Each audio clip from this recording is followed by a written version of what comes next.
Good afternoon. Today is Wednesday, October 29th. It is 6:03. This is the Budget and Public Employees Committee. Madam Clerk, please call the roll.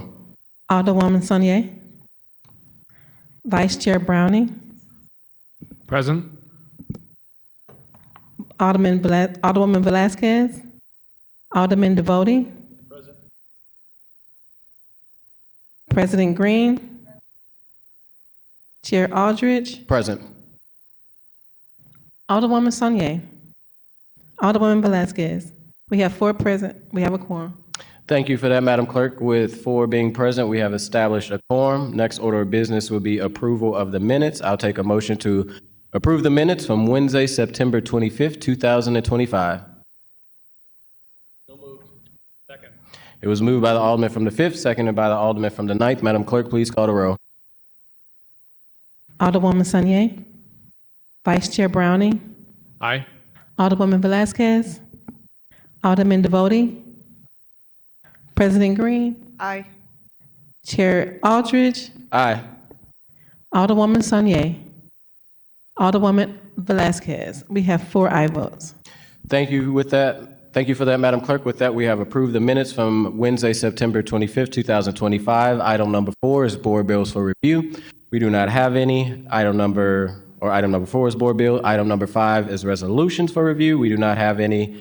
And item number 6 is committee discussion. Item number 1 will be the tornado relief conversation, which today we have representatives from the Recovery Office, as well as representatives from the Comptroller Office, and we have the President herself. Before we get started, again, I want to thank everybody for coming today. If you'd like to testify, there's a sign-up sheet in the front.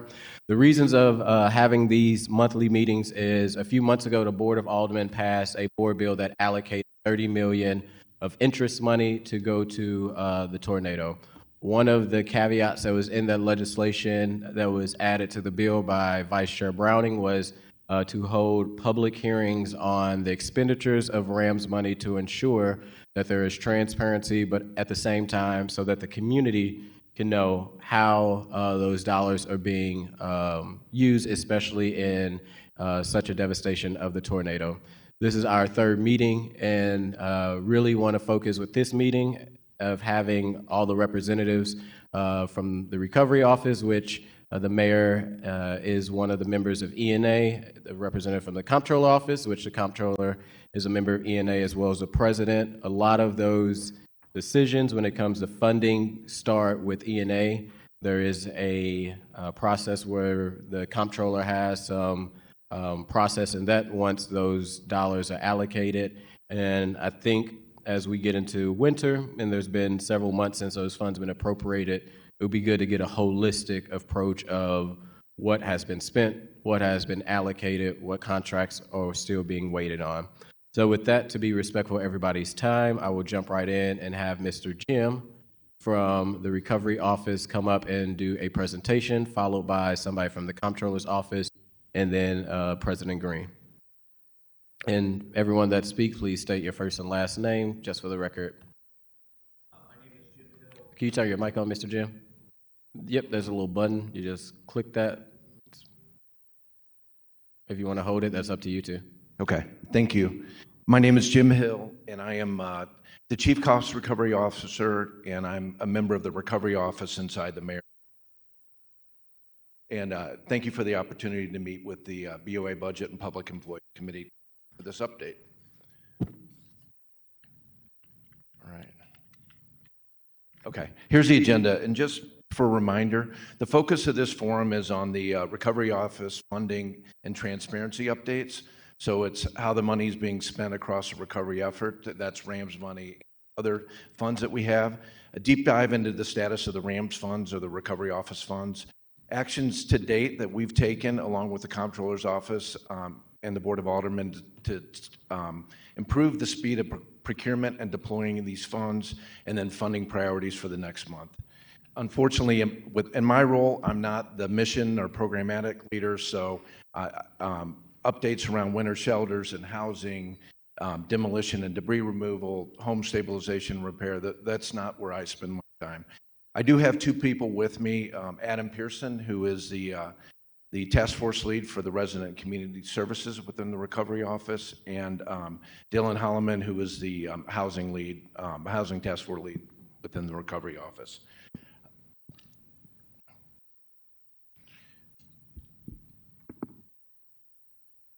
Quick reminder of where we are. The respond phase is over, so all the emergency declarations, immediate safety, basic infrastructure restoration is finished. We're focused now on restore, which is housing, demo and debris removal, and resident supports.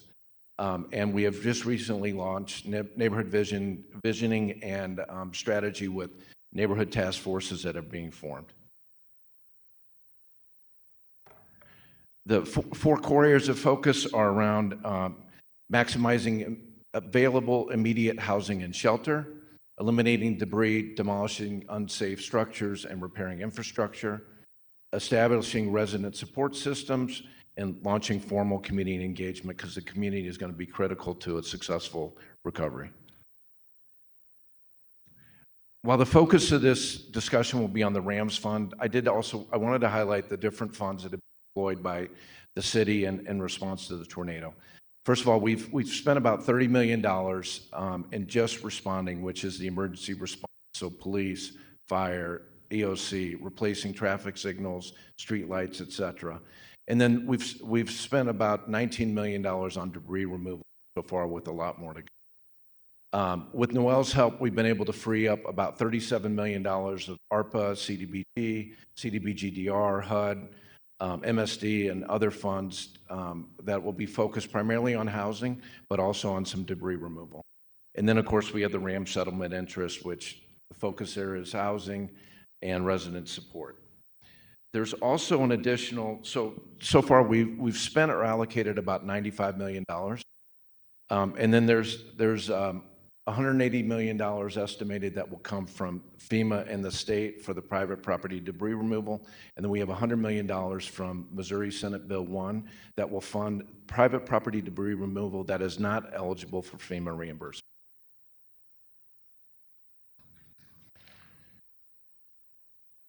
A quick cost recovery update. So this is the work that we have people doing as we're spending the money, and making sure that we're spending it on the right things in the right ways, and have the documentation to support reimbursement from FEMA. We are on track to have about $18 million of reimbursement submitted by the end of November. There's $13 million in so far. There'll be another $5 that will come in November, and we got our first payment from the state of Missouri, which disperses the funds. It was a small amount, but exciting nonetheless on yesterday. And then we'll continue these efforts to support reimbursement of all the funds the city is dispersing on the tornado recovery. This is a slide that the recovery office has showed consistently throughout in terms of where the RAMS money has been allocated. So the bulk of it is on resident support, $12.5 million across services and resource hubs, $10.5 million on housing, and then $5 million on debris, and then $1.065 million on the recovery office, the administrative aspects of administering these programs.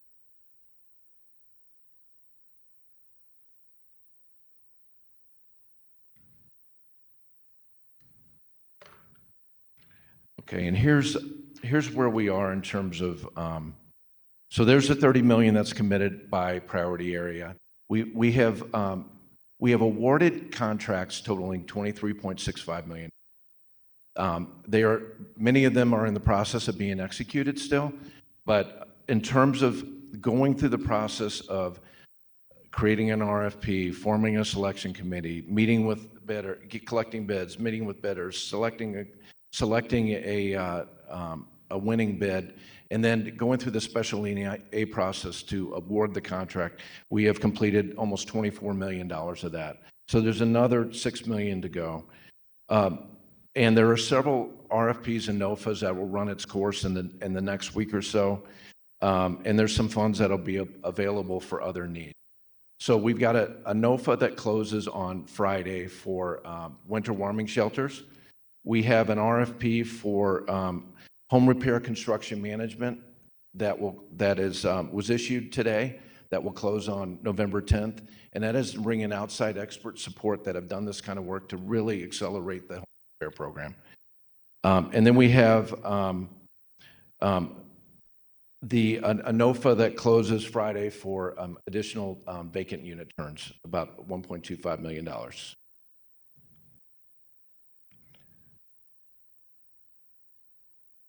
In terms of progress towards spending, within the resident support programs, of the amount, the $12.5 million that were allocated there, we awarded $9.5 million of that to the United Way to administer the grant process and award the funds. So that has been ongoing for a little while. The first area that is furthest along is the nonprofit support grants. And we have, in the last couple of weeks, the United Way has paid out $1.4 million in grants to about 28 nonprofits. And the nonprofits that received those grants are listed in Exhibit 2. There's 9 more applications to be evaluated on Friday that has requested $700,000, and we expect to issue much of that as well. We allocated $3.5 million for this work. We expect that at the end of the day, we will not allocate all of it for nonprofit operating grants, and that we will reallocate some of that to other needs. The first of which would be disaster case management. So the disaster case management has been set up. We awarded that work to four agencies very experienced in this work: Catholic Charities, Salvation Army, LifeWise, and Hope. The plan is that they would provide 24 FTEs at a cost of $2.4 million. So we didn't have quite that much allocated. So the plan is to reallocate a portion of the nonprofit support grants to this. We have hired, there have been 10 disaster case managers that have been hired so far. We've had a couple rounds of training, and those 10 have active caseloads and are working with tornado victims today. We have three other available sources of funds that we've received all the applications, and Adam and the United Way team and Christine from the Board of Aldermen will be meeting with the United Way on Friday. The plan is to approve and allocate those funds and get those funds dispersed next week. And all of these funds will be available for the disaster case managers deployed to the people that they are serving. As I mentioned earlier, in terms of heating, we have a NOFA that closes on Friday for winter warming shelters. And so we will get those awarded in short order, and a couple areas that we have not spent the money that we'll be able to reallocate, and that is $500,000 for that was initially intended for nonprofits to distribute utility aid, but that has been taken over through the contract with Diamond Divas, so we're able to redeploy that money.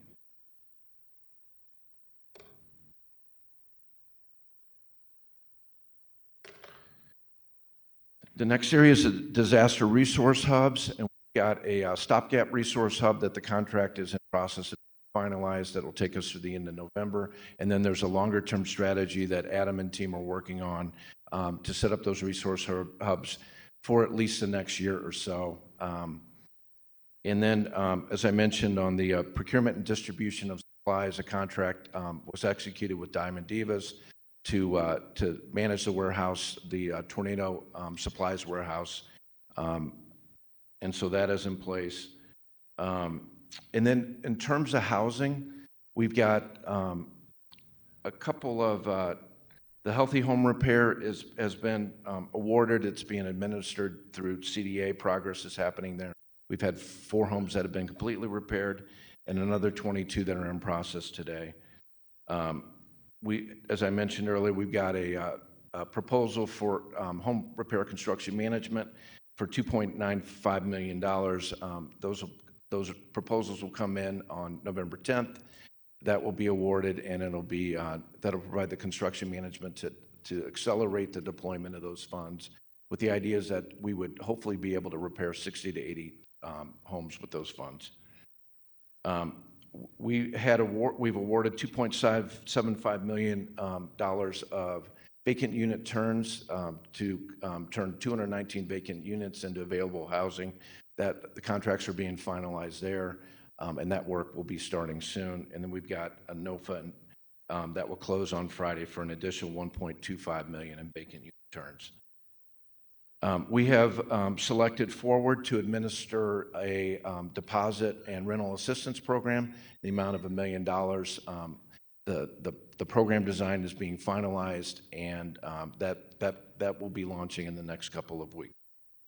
And then we've already awarded $500,000 to the Red Cross for resident transition services from non-congregate sheltering into more intermediate permanent housing.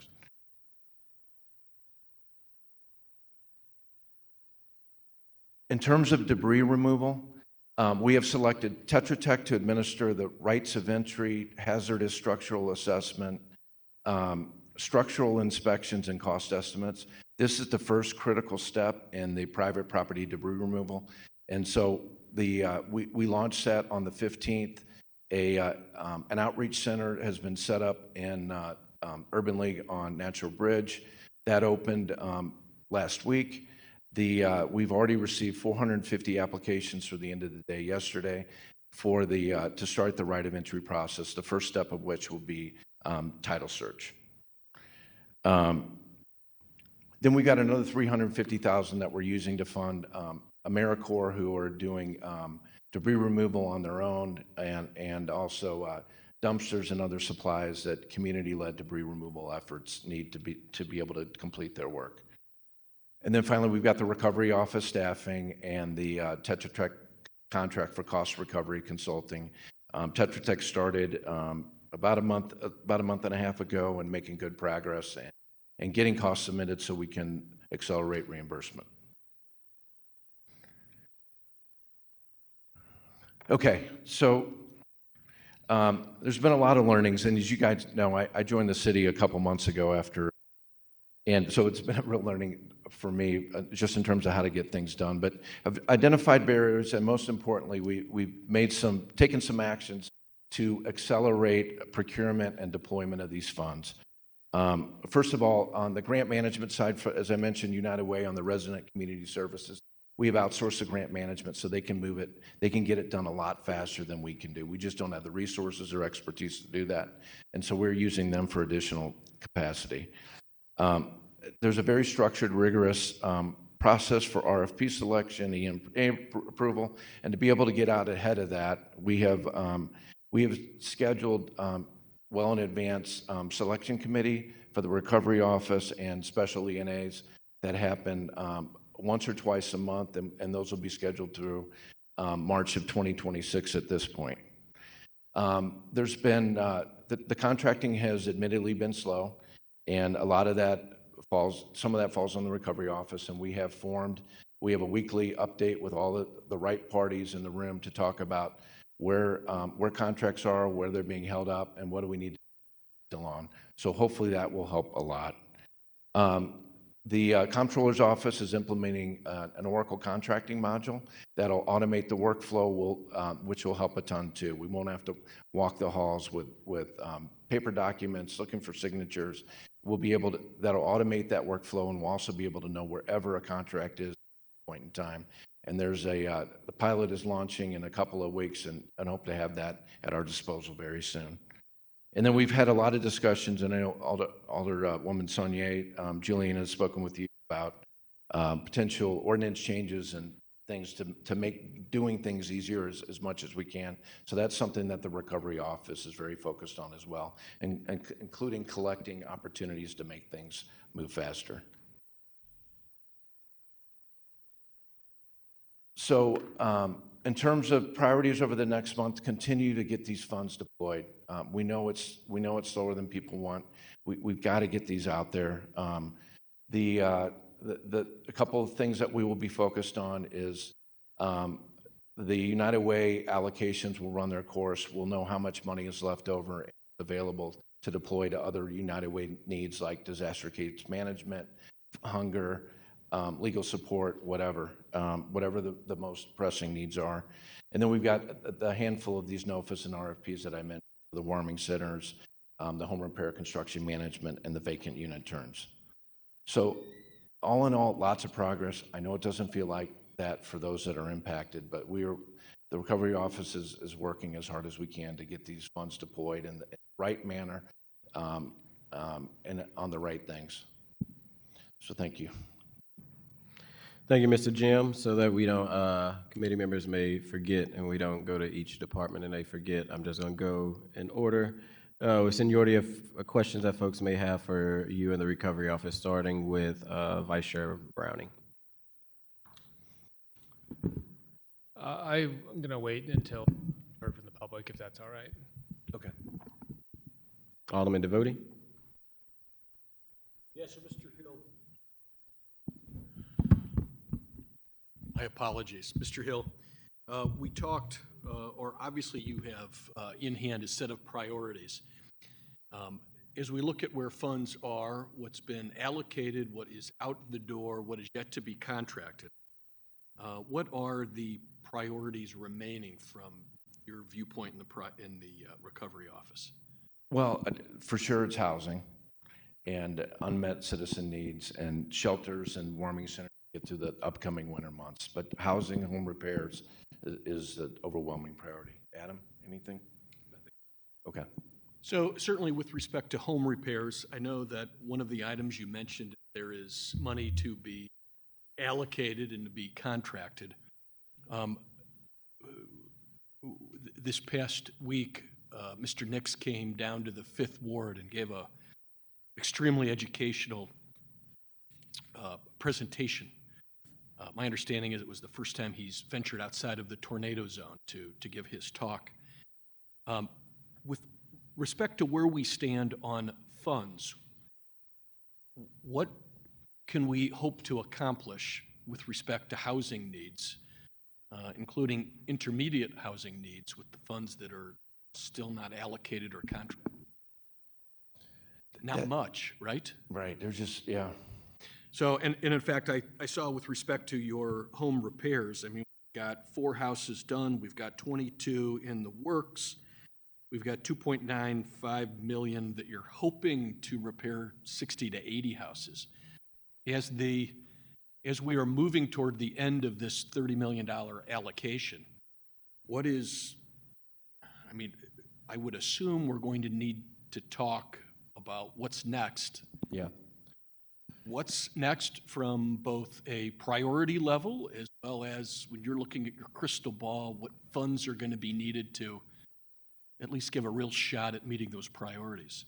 Well, and that's not something that I've been focused on, Alderman Devotie, but I know that it's a huge focus for Julian Nix, the mayor, Casey, but we need significantly more funds than we have available. And I didn't mean to put you on the spot. Come on up, Dylan. But I guess I am putting you on the spot. So your presentation here today is essentially where we at today and what the plans are for those remaining funds to be contracted, allocated, and moved out the door. Is that fair? Yeah, that's fair. So that's the scope. Okay. Okay, then I don't have any other questions. Alderwoman Tanya. Thank you. Just in the interest of public comment, I'm going to hold my questions so that we can get to the community, Okay. but I certainly do have some. Okay. Madam President. Thank you, Mr. Chairman, and thank you for being here today. Most of my questions will probably come after public comment too, but sort of piggybacking off of Alderman Devotie, do we have an understanding at all of what the total gap is in debris removal in terms of funding that we're getting from state and federal, some local that we've done versus what the actual need is going to be? We don't know yet for sure, President Green. We will know a lot more as the ROE process goes on, but I will say that as our debris removal task force team, led by Laura Gann, have looked at what they think the needs are between the federal and state money, they're going to take over all the eligible private property, the $100 million from the state of Missouri, and the recovery of the funds the funds that are eligible for the FEMA public assistance match. We think there's probably about, that we think we'll be okay. We think the total debris removal cost might be, including demos, $350 to $380 million. Okay. And we've gotten from this 450 applications for debris removal so far. Do we have a sense of the cost of doing just those 450 yet? No, we will soon. Okay. We have the intake center, and they're going to start. They'll do the title search first, and once they have a clear title and they have clear right of entry, then they will send the hazard assessment team and the inspectors out, and they will come up with an estimate. Okay, great. And then it looks like with the money that we've allocated thus far, we have enough funds to do about 100 repairs to homes. Do we have a sense of, obviously 100 is not nearly enough. Do we have a sense of the actual scope of how many homes are needing repair if we were to actually fund this at a higher level? We know from FEMA Can you data. please state your first and your name of your department? My name is Noel Pfeffer. I lead the city's Community Development Administration. We know from FEMA data that there are thousands of uninhabitable homes. And combining this with MoSafe assessment data conducted by the Building Division, we estimate conservatively around 5,000 homes that need significant major home repairs. Perhaps, if I had to say, averaging around 40 to 50,000. Okay, and are those all homes that were occupied pre-tornado? Not all, but the number of 5,000 is of impacted homes occupied before the tornado, yes. Wow, okay, that's a huge gap. Yeah, I shared with the HUD's committee some time ago an overall assessment of the need and the gap as being, I mean, this is a $1 to $2 billion disaster. And so the true need, recognizing that it's in excess of our available resources, is for home repair in excess of $250 million, and for housing more broadly in excess of $500 million. Okay, and so given that we're only able to do a very small fraction right now of what the need is, how are those dollars being prioritized for who gets those home repair funds?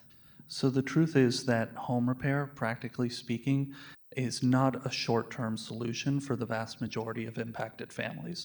The shorter-term solution for the thousands of families still living in uninhabitable homes as we approach winter is a combination of rental assistance, vacant unit turns, shelter, and emergency housing. Great. And that actually brings me to my final question, which I think is for Director Pearson. Of, as we go into these winter months, do we have an idea of the scope of people that we are anticipating maybe unhoused or needing shelter space as weather gets colder and folks can no longer stay in homes that are maybe only partially standing? Yes, so Jim mentioned in part of his presentation the Tetra Tech team that is working the recovery office to help do some coordination and some planning. There's been some conversations with the Tetra Tech team to do some evaluation of what the exact need is in the community for the people who would need to come out of their homes during the winter months when it drops below 32 or 25 degrees, whatever it may be, and get a better understanding of what all the needs. We know, based on what Noel Pfeffer with the CDA was saying, based on some of the FEMA data about the damaged properties, there are approximately 5,000 households that are living in really damaged properties that may not be able to maintain heat during the winter because of roof damage or window damage, whatever it may be. And so we're thinking that there's going to be a pretty large need for emergency shelter. I'm not able to quantify it at this point because a lot of people are staying with families, staying with friends.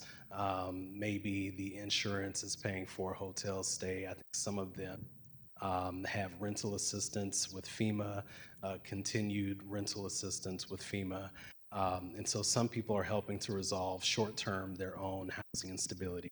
But we'll know a little bit more about the specific numbers of who's going to need that emergency shelter or non-congregate shelter through the winter, I would say over the next few weeks or so. But what my understanding is that we need to prep for hundreds of folks, if not more than 1,000, to seek emergency shelter throughout the window for the pre-disaster affected families. Sorry, post-disaster affected.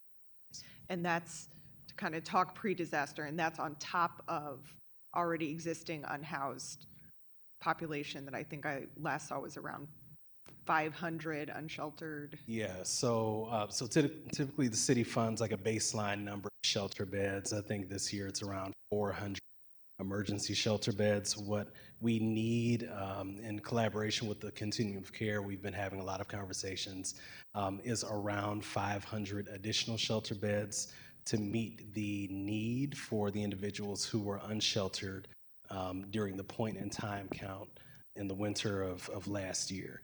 And so an additional 500 shelter beds would help to close that gap a bit. And then you're exactly correct. After that, we still have to work with the post-disaster unhoused or housing instability, unstable population. Which could be 1,000. Potentially. Okay. All right, that's all of my questions. Thank you. And I don't know if we caught, Director, if you just state your first and name. Sure, apologies. Adam Pearson, Director of the Department of Human Services. Got you. I just got a few questions, and then we go on to the Comptroller's office. After, so 23.6 million has what it says has been contracted or in deployment, which I think earlier you talked about how some of those have been approved through ENA in contract, and glad to hear that the Comptroller is working on a system, and also maybe Alderwoman Sonia legislation to move that quicker. How much out of that 26.6 is actually just not in contract or deployment, but like is spent? There's 3 to 4 million has been spent of these contracted amounts. Okay, so And out of the 26.6 million, only 4 million is actually spent out the door to community groups or to home repair, any of that, only 4 million? Correct. Okay. Going back to home repair real quick, and maybe this is a CDA question. I know as we enter the cold weather, I'm not a construction person, but it's probably hard to rebuild homes when, it's cold and it's snowing. It says 4 have been repaired. Where in 22 homes are being repaired? Are those 22 being repaired as we speak, that they will be done in the next few weeks? The objective is to have all of those homes and the 2 million spent down in full by the end of the year. Say that again, I'm sorry. By the end of the year, in the next 2 months. Okay, you said spent by the end of the year, so are the 22 homes being repaired at this moment? At least I believe 9 of them are. Okay, so 4 homes have been repaired, 9 are being repaired, which is not 22 currently homes are actually being repaired at this moment. I want to clarify that what we're speaking about now is just the 2 million in RAMS funds. We've also allocated an additional 3 million in CDBG funds, and an additional half dozen or so tornado impacted homes have been impacted through our ordinary day-to-day home repair program. And then we do also have an emergency stabilization program that has completed 20 homes to date in partnership with the building division. But those are very basic tarpon boards. The truth is, as you point out, is that it has been slow. To give you an idea of the timeline, of course, the tornado impacted on May 16th. The $30 million in RAMS interest were allocated and appropriated, I believe, in mid-June. Then the 2 million in RAMS home repair funds were allocated to CDA in August. We contracted with Mission St. Louis, and then we have to go through a process where we contract with each individual homeowner and collect a variety of information, including right of entries, agreements between the homeowner and the contractor, homeowner and Mission St. Louis. And so the machinery of city government is such where when the Board of Aldermen makes an investment, it's going to take a few months for that to translate into impact on the ground. And I would encourage you all to bear that in mind as we speak to the need that's coming up in the winter. Gotcha. And I appreciate you, Director, for providing a little bit of that background. But just as the documents that we receive, and I know is going out to the public, going back to that 2.5 million, and you have a lot of pots from CDA where you do home repair and housing, but out of the 2.5 million, currently 4 has been repaired, 9 are being repaired, and you hope to use the rest of it to repair the other ones, I'm assuming, ideally in winter, but that may be difficult. No, certainly the goal is to complete all the exterior work in the coming month and then do interior work. So these are comprehensive is too strong a word, but these are major home repairs designed to repair the tornado damage. So new roofs, HVAC, et cetera. So these do take time. We are simultaneously have stood up a emergency stabilization program, which is moving a lot faster and doing more homes more quickly. But the truth of the matter is that those homes may not necessarily be fully winterized because we may be able to tarp and board them. And again, 20 of those have been done, and we anticipate another 200 complete by the end of the year.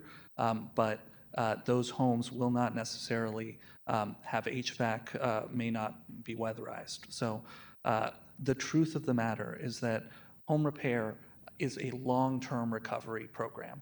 We need to invest, or in order to help the thousands of impacted families stay in their homes long-term, we would need to invest hundreds of millions of dollars into home repair. But the city's home repair program historically spent about $2 million a year on 100 homes a year. We scaled that over the last few years to, we spent last year about $6 million on 300 homes.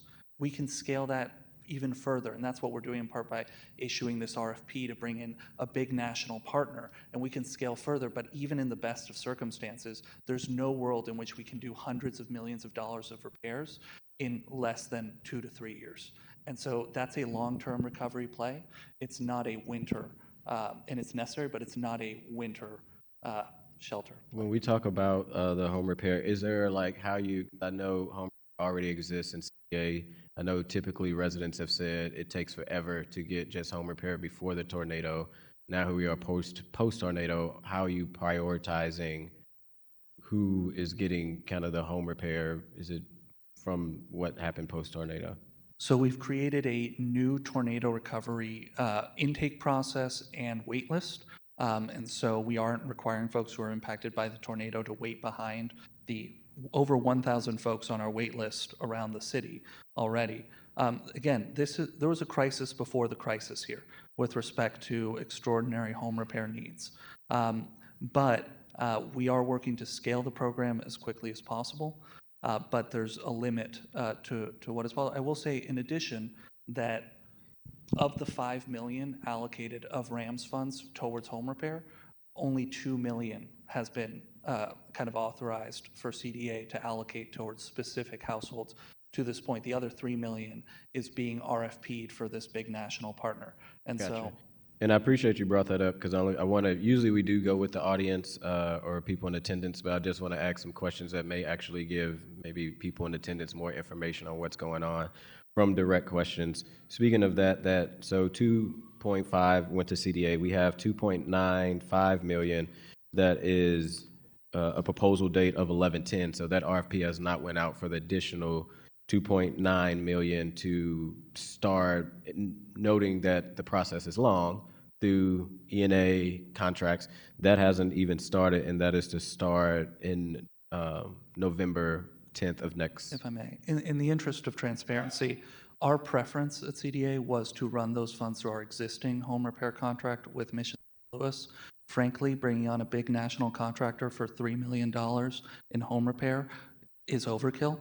We can absorb that with our current construction management capacity. However, in the case that we do anticipate a large allocation of over 10 million or 20 million, or ideally $50 million in funds towards home repair, then it absolutely does make sense to RFP for a big construction management partner.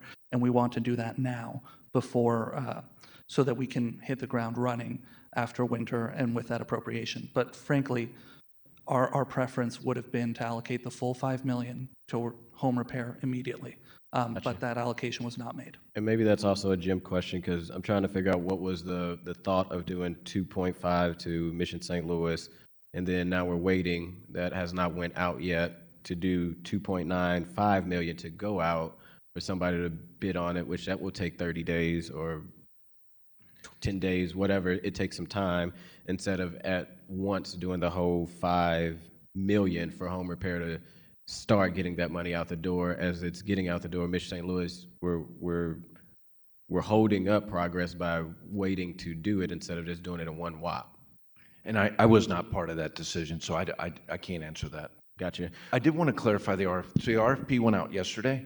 Proposals are due the 10th, and we plan to go to the ENA meeting on the regular ENA meeting as a tornado item. I think it's the 19th. Or Gotcha. And that's my misfault. Yes, it said proposals are due on the 10th, and then it then has to go through ENA. Then from ENA, if I'm not mistaken, it has to be signed by the comptroller, which will still take some time.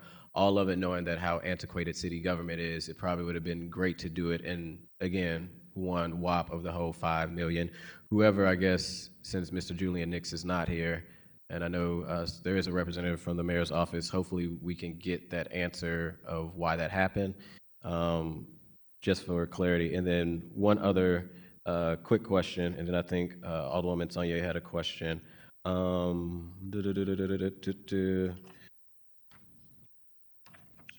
I noticed on some of these charts that there is, more money, ideally, thinking that there would be needed legal support. 2 applications received totaling 1.5 million, but you guys only have 0.75 for that fund. Home relief, 16 applications receiving a total or totaling 4.3 million, but there's only $500,000 in that fund. Mental health, 12 applications totaling 2 million, but there's only 20 or 0.2 million in that fund.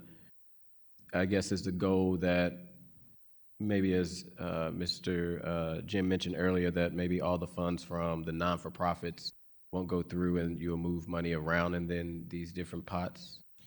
Yes, so that is a good question, Alderman. So what we were thinking for these particular buckets, legal services, mental health supports, hunger relief, these are programmatic areas that we did want to focus on, like outside of the disaster case management, areas that could be paired with disaster case management, paired with some of the resource hubs or resiliency centers that will be set up in the community.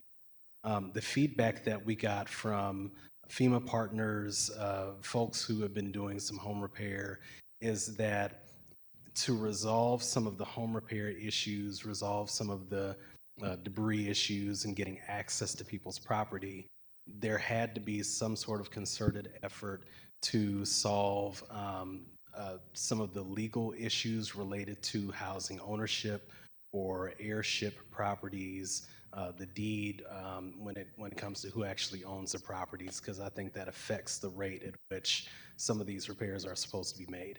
And so the decision was made to put a little bit more money into the legal services, just because people are going to be managing FEMA money, managing state money. They'll need to get their homes repaired, and some of these issues take a little while legally to resolve. And so that is going to take a little bit more money. Hunger assistance, the city has partnered with a number of food organizations in the past and remains strong partners with a number of distribution organizations. Recently, with sort of these national conversations regarding SNAP benefits and the federal government not pursuing funding SNAP benefits after the 1st of November, there's been some conversation about allocating some money towards hunger assistance above and beyond the levels that we're currently at. I think it just depends on how much of a balance we have left over with the nonprofit assistance money.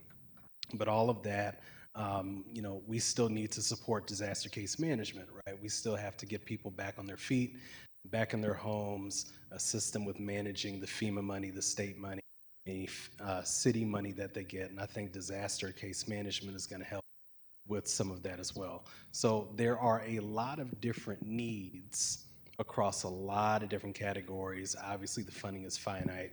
And so where we can move funds around, depending on what people's needs are, we would like to do so. And that's what we presented in the PowerPoint today. Gotcha. Thank you, Director. And then last question for probably Mr. Jim. Earlier, you stated the money it's been slow, and you said that only 4 million at this moment out of the 30 is gone. And as I'm reading some of the barriers, I guess what would you contribute to it being slow and only getting 4 million out? Or now, and to be clear, there are funds being deployed through contracts, but the 4 million that's actually money is gone. What would you add to that slowness? Part of the spend too is there's a lag. So there's a lag between we select someone, then we go to DNA, and then the contracting process. And we're going to accelerate this, but it takes 30 to 60 days from E&A to get an executed contract, which is not the way it should be. And part of that falls to the recovery office and me. But then once people start working, there's a lag by which point they invoice and you pay them, and that may add another 30 or 60 days. So we should have a significant amount of funds deployed in the next year. Gotcha. Alderwoman Tanya. Thank you, Chairman. A majority of my questions are around the vacant unit turns. So I know a lot of that lives in CDA. I'm just really curious because I'm really fascinated in that process and think that's really needed. I know one of the things that I had heard or challenges that were happening is that some of the nonprofits have kind of funding challenges when it comes to the vacant unit turns because some of them are past due, like maybe they're past due on taxes or having a number of other financial struggles since COVID, since the tornado. And so I'm just curious, are they disqualified from, if you are a nonprofit that's trying to get involved in this, but you might have some of those issues that I mentioned, are you disqualified from this process? Unfortunately, as a general rule, if you are behind on your taxes, you will not be able to contract with the city of St. Louis. It's not just about our process, it's actually a city ordinance where before the city contracts with any party, they have to be cleared to ensure that they are current on their taxes and current on their business license. So unfortunately, that is a rule currently under city law. However, I can share that the response to our vacant unit turns notice of funding availability has been overwhelming in a good way. I want to clarify for the record that the slides actually have a small scrivener's error on them. It's actually 2.5 million, not 1.25 million. That is being made available through that notice of funding availability.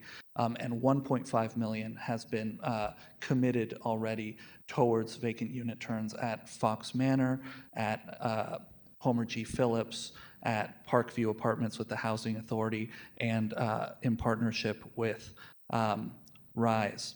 And actually, and Murphy Park. And those total about 200. And I can also share that even though those RAMS funds, those dollars, have not gone out the door yet, so they don't show up in the 4 million, repairs are in fact underway at Homer G. Phillips and Fox Manor and Murphy Park. And the reason for that is the way that we're structuring this vacant unit turns program, recognizing the constraints on city contracting and the fact that it will lag a few months from award, is that we're providing award letters that these partners can then go out and capitalize and start drawing the funds down and spending their own money or getting a loan, a low-interest loan, and spending that money to turn the vacant units, and then we will reimburse them. And so there are some steps that we can take strategically to accept the fact that city money moves slowly, but empower our partners in the private sector to take action. And we're looking forward to making more awards very soon. We've had over 100 folks sign up to apply for the 2.5 million. I am not worried about not having enough applications. We've already had 18 submitted. We expect a lot more by the deadline on the 31st. And we'll be awarding those on a rolling basis. And the last thing I'll note is that we did have, through ARPA, a neighborhood transformation grants program that included funding for proactive development and capacity building. And through that program, we were actually able to help a few CDCs pay off their back taxes, where they were not in full default yet, but they had arrears. We were able to support that. And so investing in our CDCs and investing in our nonprofit developers is essential to building the ecosystem that's going to ultimately drive housing recovery. So you mentioned that it was city ordinance that was the reason why you couldn't move forward on that. Obviously, I did TADA, so I'm a fan of folks paying their taxes, but I'm I guess my concern as we continue to do this program, which seems amazing, is that taxes are due again at the end of this year, right? And I would imagine that folks in those tornado impacted areas, various nonprofits, other organizations, if you've suffered a tornado, you probably will suffer on, paying taxes. So I wonder if, especially if it's city ordinance, if that might be worth us revisiting to figure out if there's a way that we can make it so that if you're having a barrier that is, if you're a nonprofit and you're having a barrier that might be due to specific financial challenges from the tornado or they're not in the tornado impacted area, but I know I've had plenty of conversations with DeSales, which is a community development corporation that does a lot of affordable housing in the 7th. But I wonder if it might be worth us revisiting that conversation in that ordinance, because my fear is that, especially in those impacted areas, when this next tax bill rolls out, okay, now they're disqualified from having, vacant turnovers happening. That certainly makes a lot of sense. I couldn't agree more that building in some sort of exemption or waiver process makes a lot of sense. While you're at it, you might also look at the business license requirement. Currently says that they need to have business license clearance within 30 days. Business licenses are typically granted for a period of a year. So extending that, because what often happens is that we will route a contract that has clearance from the license collector, but by the time that contract arrives in the comptroller's office, that business license will expire, and so it'll get kicked back to the department. And so that's another place where I think some reform may be helpful. And finally, there's many, but expanding the eligible uses of Prop NS funds to help drive recovery efforts would also be a helpful amendment to current city law. Thank you. And then as far as the vacant turnovers expanding, I know that it used to be just for nonprofits. Now it does include for-profits. Is the eligibility criteria the same around that, or are there more stringent guidelines to protect, against honestly slumlords or those who might be looking to exploit the community? We always have quality standards as part of our awards, and a 5-year compliance period is attached to these awards, requiring them to keep the properties in safe, sanitary, and habitable standards. On top of that, I'll note that they are required to make the units available at an affordable rate. So it's not just for-profit market rate units. Okay, and do you have any plans to increase the vacant unit cap? I know there's sometimes struggles with finding qualifying units through the RFP process. Are you talking about increasing the vacant unit cap, or any other ideas you might have to deal with? I know that was just a struggle of finding qualifying units to do the RFP process. So we're currently at a cap of 10,000, and based on the applications that we're receiving, I think we will have enough qualifying units to fully spend down that 2.5 million. If additional funds are allocated, that's certainly something we can look at, but also a larger unit cap means slower repairs as well, with more major repairs. The last thing I really want to emphasize for this committee's understanding is that vacant unit turns alone are not going to rehouse folks. Right. Because the median rents in these impacted neighborhoods were Yeah. closer to 500, right? And so that means that vacant unit turns only make sense as part of a strategy with rental assistance. And the 1 million that has been allocated to rental assistance today may be sufficient to help 100, maybe a little more. It's nowhere near sufficient to meet the extraordinary need. Yeah, no, I totally understand that. And I just wanted to confirm the units that you have that are activated, like that have actually been activated from the vacant turnover program, expected, especially since we're coming into colder seasons. Yes, so the ones where repairs are currently underway are Fox Manor, Murphy Park, and Homer G. Phillips. We actually also had an ARPA-funded So vacant. they're underway. Underway means they're going to be ready by the time winter comes. What does underway mean? Certainly, yes. In fact, that's a basic condition of the program as a whole. The goal is to have these units open and available for lease by December 31st. Thank you. President Green. Apologies, I have made me have a couple more questions for Noel. First, kind of one more question on those vacant unit turns. When we are doing those, are we capping then the amount that they can charge in rent? Yes. Okay, sorry, I missed that. And what is that cap? I believe it's set at 60% of an affordable rent for individuals under 60% of area median income. Okay, so if we're doing rental assistance, it's then to support units that are at that 60% AMI or less. I can't speak to the design of the rental assistance program as it's still in progress, but that would make sense. Dylan, Okay. is that something you want to speak to? Yeah, no, we are currently, excuse me, Dylan Holly, I help co-lead the task force for the housing restoration and repair. That is, we are actually looking at a 50% threshold to support rental assistance for impacted residents.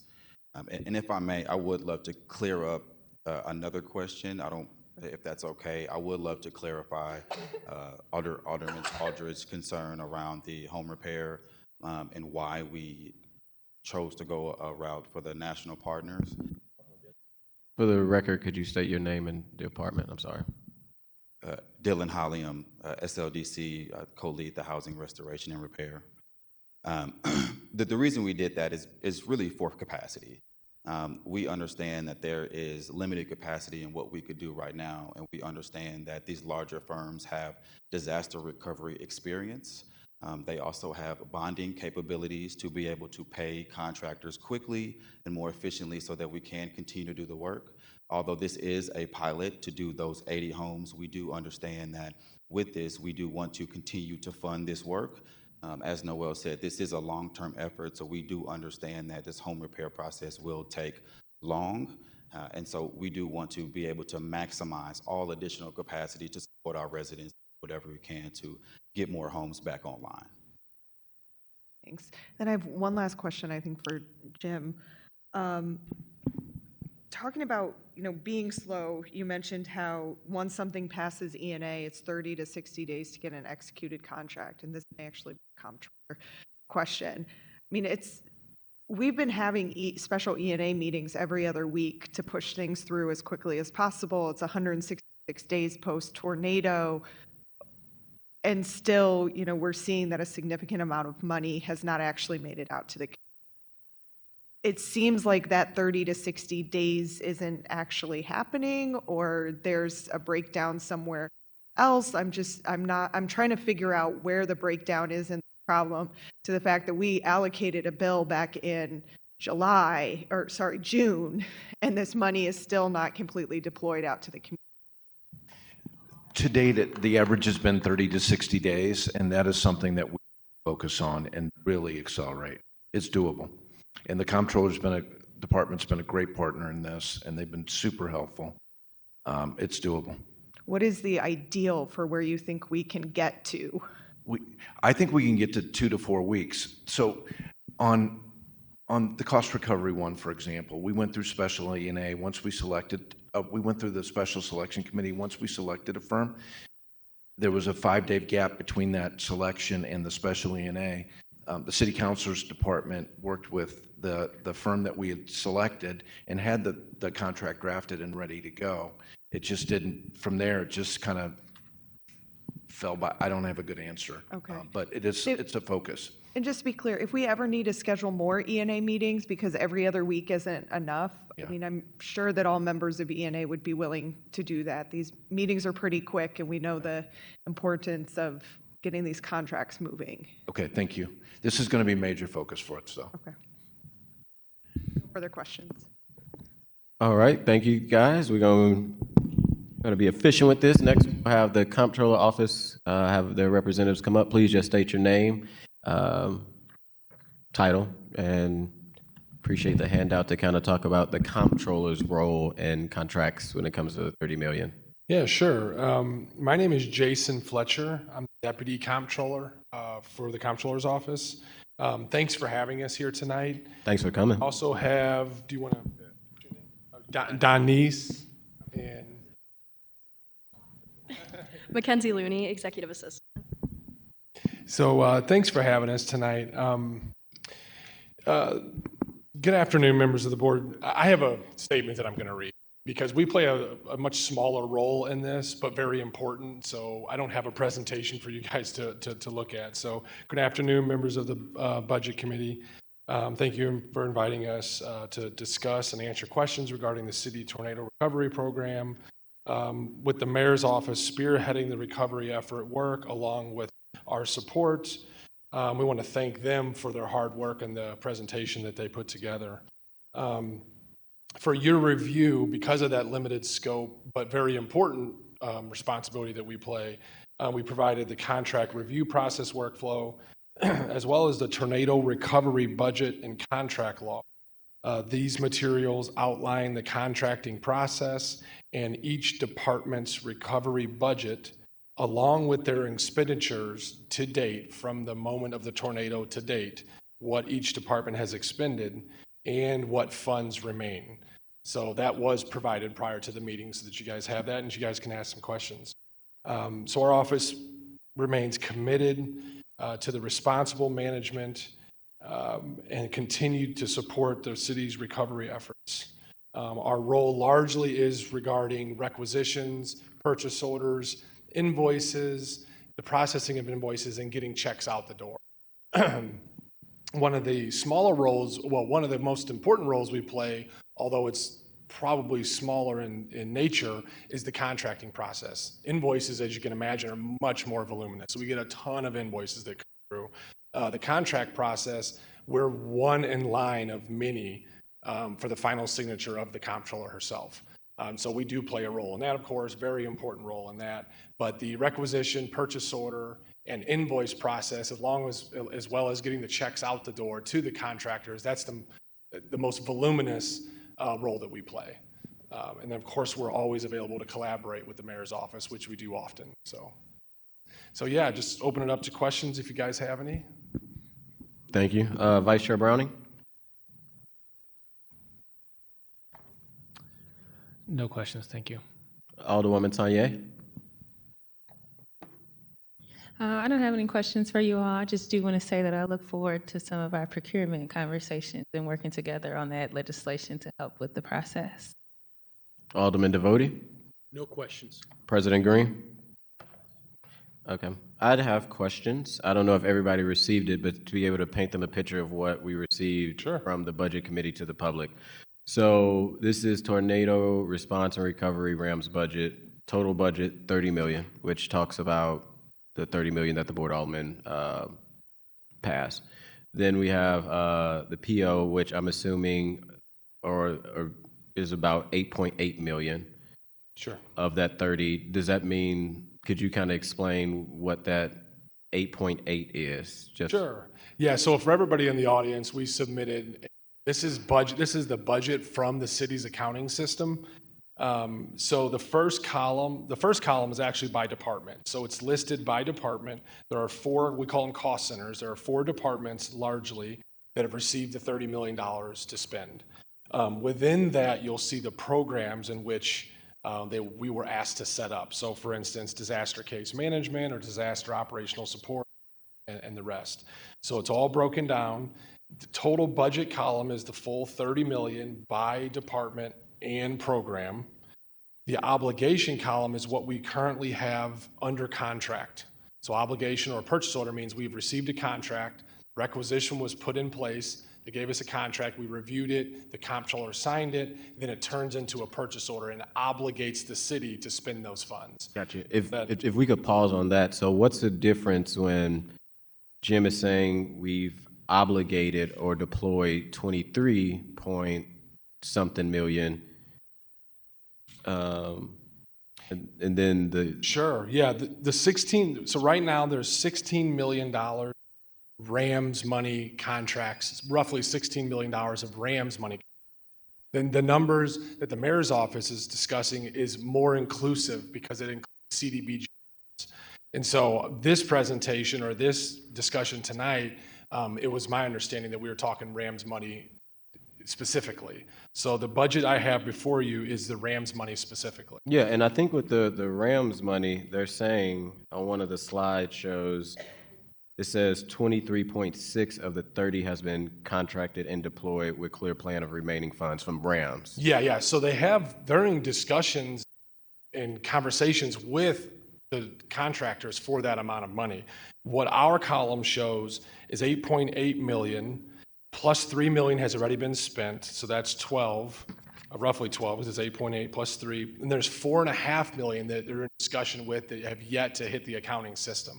So the difference between their numbers and our numbers are what has actually hit the accounting system versus the discussions that they're having and bringing folks to the table. Gotcha. So they certainly are in those conversations, but we just have yet to get them in the accounting system. So if we take that 23.6 million and minus that by 8 million, Yep. that remaining fund does not have a purchase order, has not, is still sitting somewhere that is not obligated with a purchase order.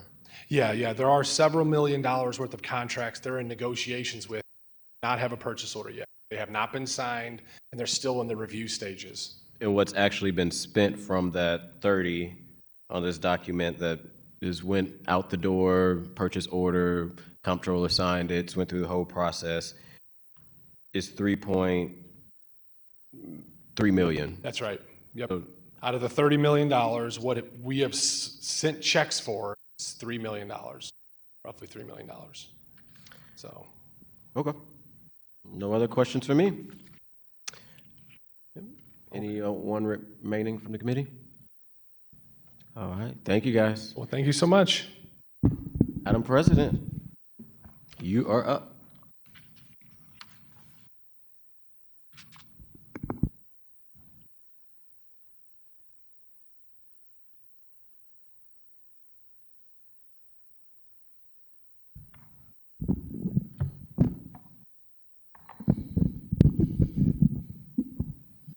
All right. Thank you, Mr. Chairman, members of the committee. I want to first start just by thanking the mayor and comptroller, as well as Don, McKinsey, Jason from the comptroller's office for their work in the recovery process. Also want to make sure that I'm thanking Julian Nix and Jim from the Office of Recovery for working with us to make these government processes, which unfortunately are slow by design, more responsive. And I think from what we've heard from everybody tonight, I won't belabor the point. I think we all know that we need to do better and we need to fix these systems so that everything moves a lot faster than it currently is through city government. Earlier this year, I want to thank this committee. I want to thank members of the Board of Aldermen for doing your job by creating the Tornado Relief and Recovering Fund. And since then, since it left the board, my job as an E&A member has been to make sure that those funds reach organizations and residents who are recovering from the May 16th tornado. In addition to reviewing and voting on contracts through E&A, my office also sits on dozens of selection committees each week to contract professional services for the recovery process.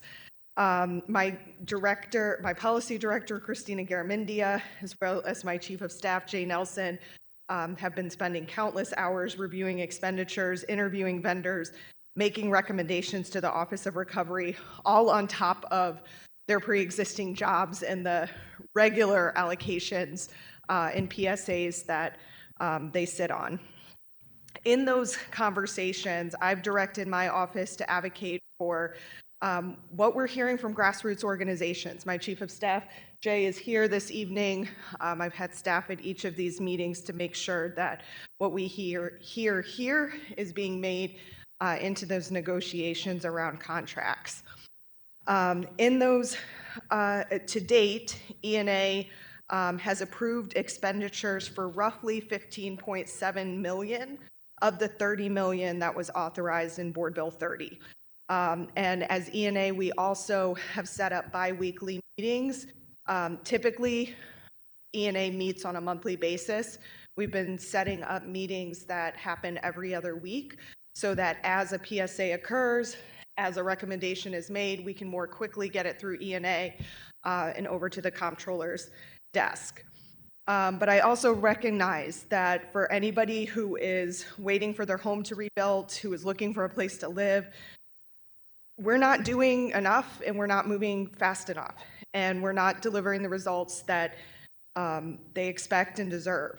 And so I think in this moment, two things can be true. I think that we have a lot of hardworking staff that is putting us on track to recover.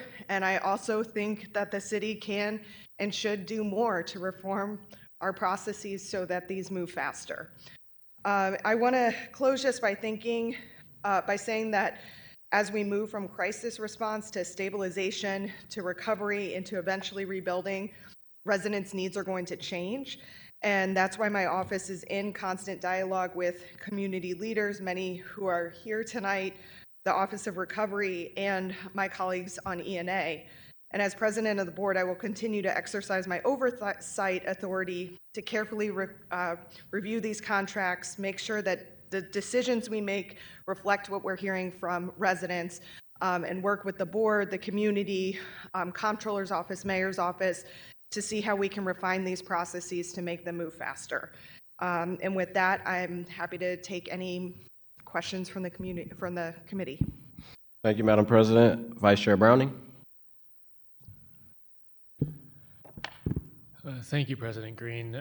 Really appreciate the attention that you're paying to this and the ways that you're looking at how can we speed up procurement, how can we meet immediate needs. I don't have any questions for you, just as much as I want to express my appreciation to you and every member of this committee and this board to respond as fast as we can. Legislative branches are not usually equipped to move quickly, and the city is especially not equipped to move quickly. This is the role of the federal government, that they should have been prepared, and we learned lessons from Katrina over 20 years ago now, and then we just forgot all those lessons, and now we're experiencing it all over again.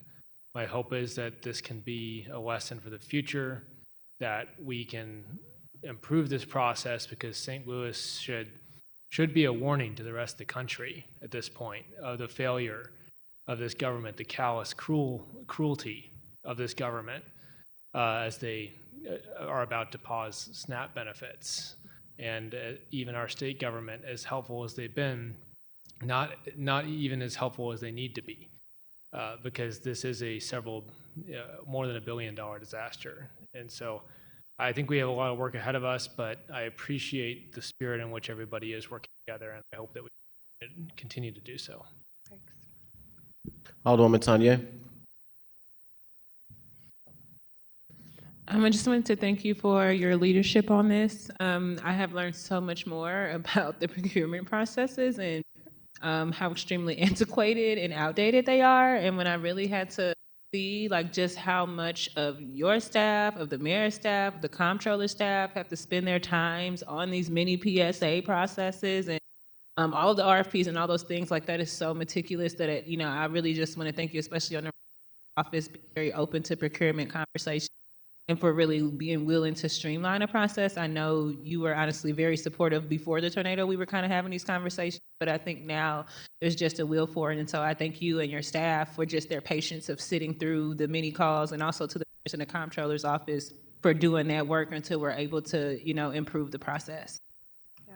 I want to make sure I thank you too for digging in on this topic. In the grand scheme of fun things to take up at the Board of Aldermen, procurement practices isn't always at the top of the list, but I appreciate the willingness to kind of dig in and figure out how we can make this work better.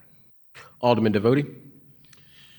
President Green, first thank you to you and Mr. Nelson and Ms. Garmendia for all of your work over the last handful of months of directing HERD. My observation is often the Board of Aldermen is like trying to collect a bunch of cats and push them in the right direction. And your leadership and direction has been very much appreciated throughout this process. I did hear you talk in terms of various priorities from your standpoint, and you mentioned the notion of rebuild. And of course, that's a concept that I think I know all of us are thinking about. The rebuilding of homes. It does strike me with where we stand now with extremely limited funds, hearing the scope of the task ahead of us, the bigger question of prioritizing what those issues are.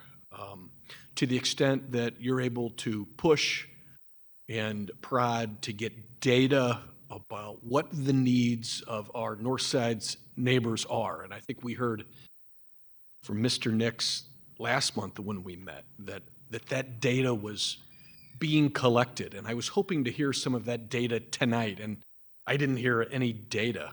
But it seems to me that the starting point of any discussion is, what are the needs of the community? What are the needs of the folks in the tornado-affected zone, the storm zone? And it's very difficult to prioritize about where we go from here if we don't know what the needs are. And I know these folks are going to speak to us tonight from their observations, but I think it really would behoove us moving forward, to the extent you're able to, again, give a healthy push to get data and information that we were told last month was being gathered so that we can actually see it.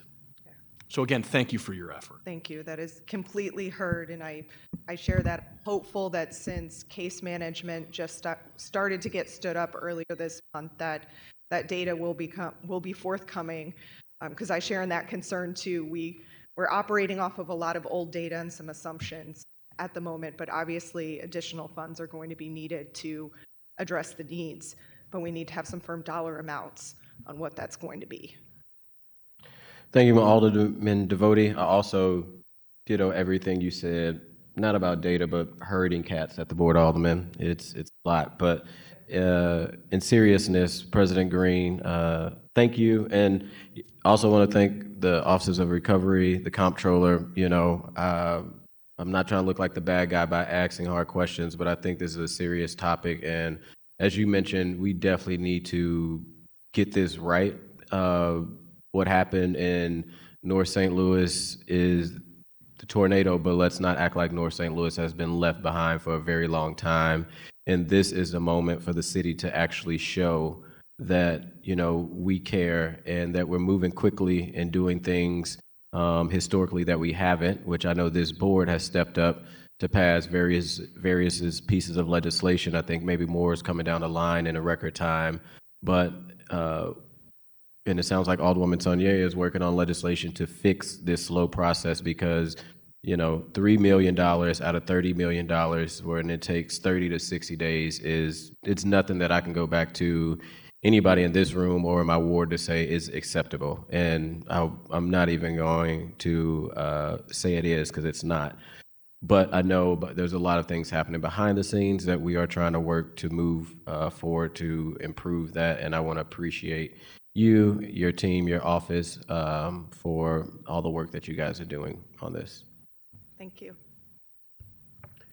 All right, with that, we will go to community or public comment. Everyone will have 3 minutes. When you come up, please state your first and last name and ward you reside in, if you don't live in the city, municipality, in the county that you live in, because we all want St. Louis. Madam Clerk, when you're ready. Let's swear people in. Yes, everybody that's testifying, could you raise your hand? And there are some people online.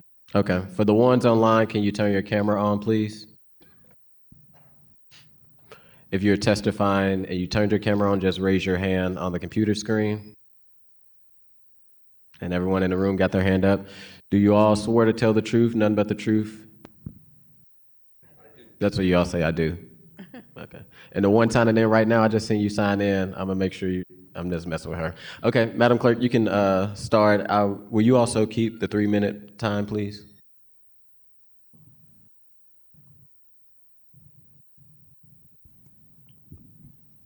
And if need be, I could help you. Our clerks be working overtime over here.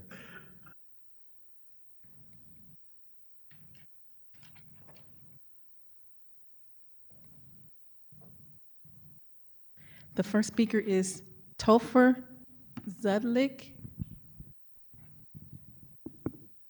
Again, everyone come up, just state your first, last name, ward, and after you say that, your 3 minutes will start. Hi, I'm Christopher Sudlik. I go by Topher. I'm with the PSL out of North County. I live in Woods, and I've been organizing in the Fountain Park area.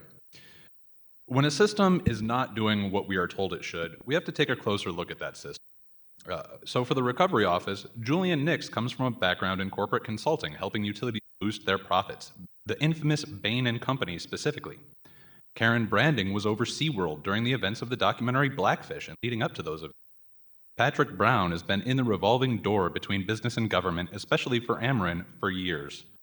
Dustin Allison was the VP of Arch to Park that removed and replaced the downtown populations for the business class's interest in this city. Millicent Borishade was a longtime proponent of replacing public schools with charter schools and has been fired and removed from the office already. This mass closure of public schools, the ramp up of pressure tactics like rapid power disconnections by Ameren, and the push to build data centers and chemical plants, the lack of release of aid where it is needed, and the delays, denials, and dismissals of what the actual community leaders in the Recovery Office demand, while funneling money to groups like Tetra Tech that does not specialize in debris removal, it specializes in complicated engineering consulting for high power and high water use scenarios like building data centers. This simply does not look like simple neglect. What it looks like is a deliberate, coordinated plan to pressure the population of North City to leave for the profit of Cara Spencer's property developing campaign donors like Clayco. If we want accountability, it's not going to come from listening to Julian's excuses or those of his high-power Big Four consultant lackeys. It's not going to come from agencies staffed with millionaires backing those in the highest offices. It's not going to come from agencies staffed by their lackeys. It's going to come from an open and honest system. That honesty is not in the room with us today. This is the equivalent of a kangaroo court, where you have all already decided the outcome. That's unfair, it's unjust, and St. Louis deserves better. For once in this city's life, we demand, put people over profit.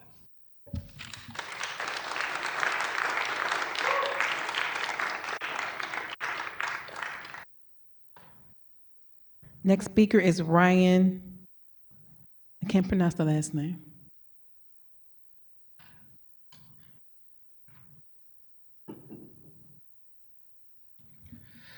Hi, my name is Ryan Diebel. I am also a member of the PSL. I've been organizing the Fountain Park area.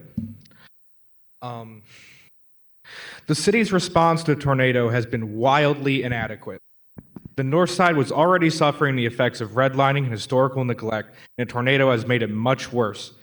Many thousands of people have been displaced, and if things continue as they have, many more will follow. There is a warehouse with tools, supplies, and food, much of which is close to expiring, that the city has had, at least since May. There are also plans to build a job training center in December called Monarch in that warehouse and the surrounding property. To my knowledge, there is no plan to deal with the supplies other than just trashing it. The city has been drip feeding these supplies to orgs doing disaster relief, but the reality is that St. Louis must be flooded with aid. I believe that this is a deliberate attempt to starve North St. Louis and continue the displacement of people so that wealthy developers can come in and buy up property, build high-cost apartments and housing, and begin building things with the sole purpose of putting money in their pockets. Many of the people who would benefit from this are on the Recovery Office, overseeing the aid efforts of the city. The people of St. Louis will not stand for this. We will work and organize until it is done. Until the gentrification ceases and until the rights and dignity of all people are respected. The people have the power and the people will win.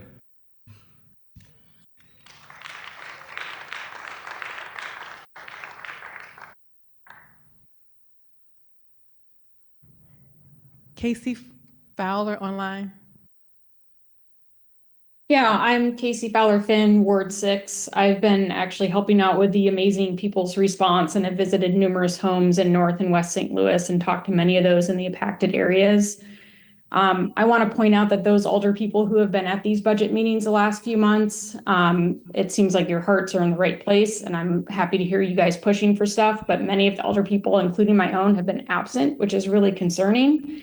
Because as people highlight the details of a paltry 4 homes that have been repaired and the pitiful 3 to 4 million that has been spent compared to 1 to 2 billion in damage, asking for patience, providing background and reasons for why we haven't actually spent any notable amount of money, I want to remind you all that we are literally talking about people's lives, and people are literally going to die very soon as the cold hits and their houses are getting moldy and they're getting breathing unhealthy air. We are 166 days into this disaster, and I'm saying into because we are still in a disaster. People in the north are living this every single day, and barely any money has actually been spent helping folks with this major housing crisis.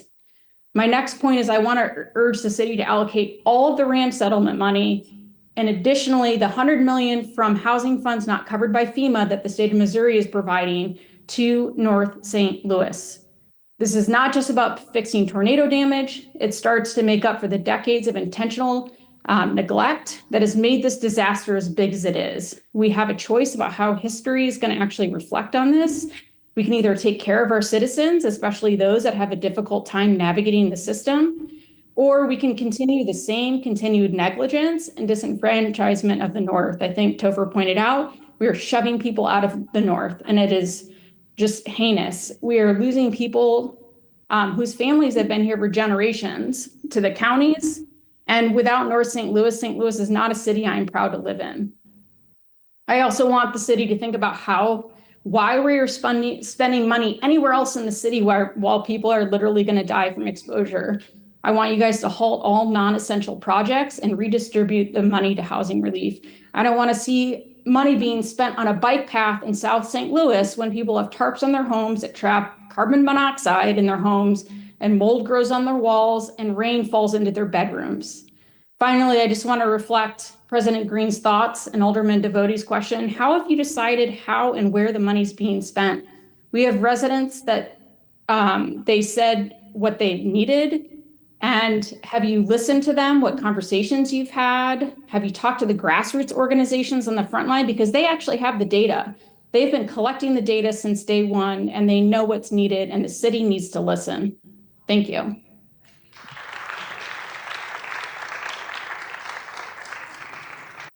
Michael McLemore.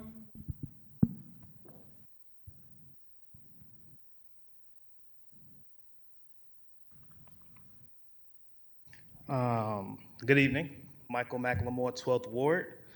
I just want to think back to January when a alderwoman turned mayor would step outside her house every morning to count how many days she was iced in. I think it got up to about 2 weeks. Day 14, we still got ice on the ground.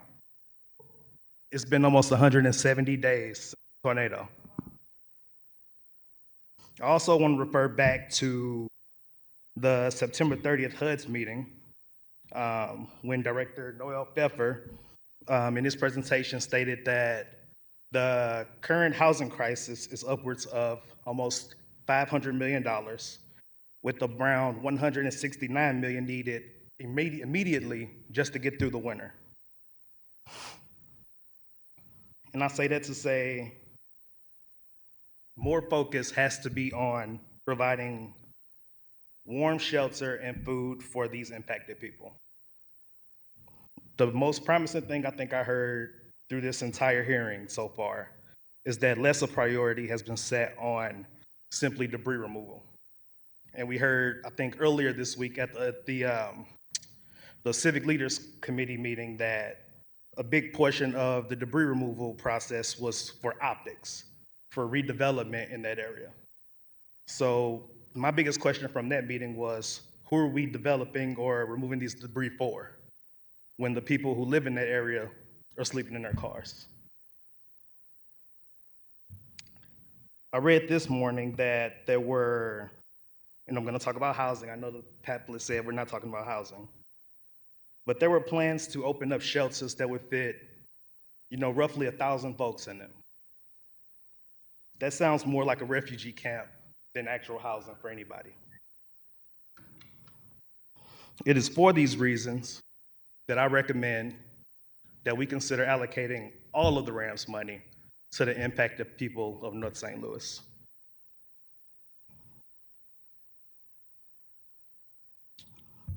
That's all I have. Thank you.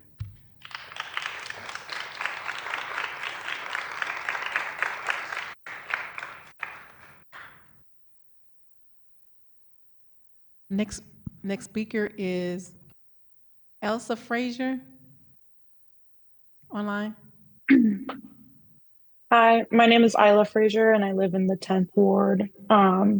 It's been cold and rainy lately, and every time I hear the wind or the rain hit my roof, I think about the over 5,000 homes in North St. Louis that are covered in tarps instead of roofs. 5 months after the May tornado, families are still wondering when the city will act up.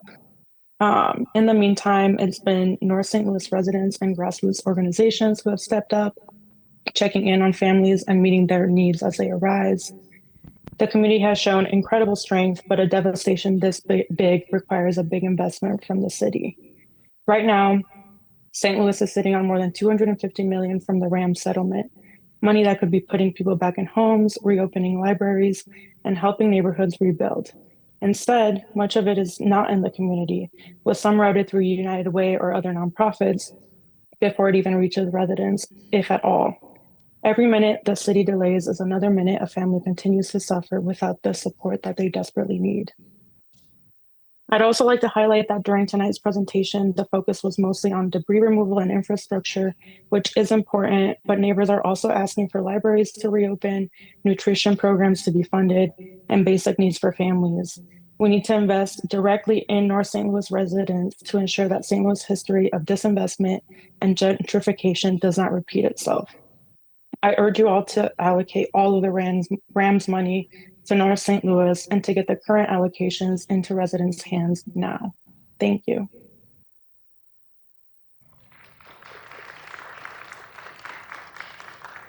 Antonia DeGraff.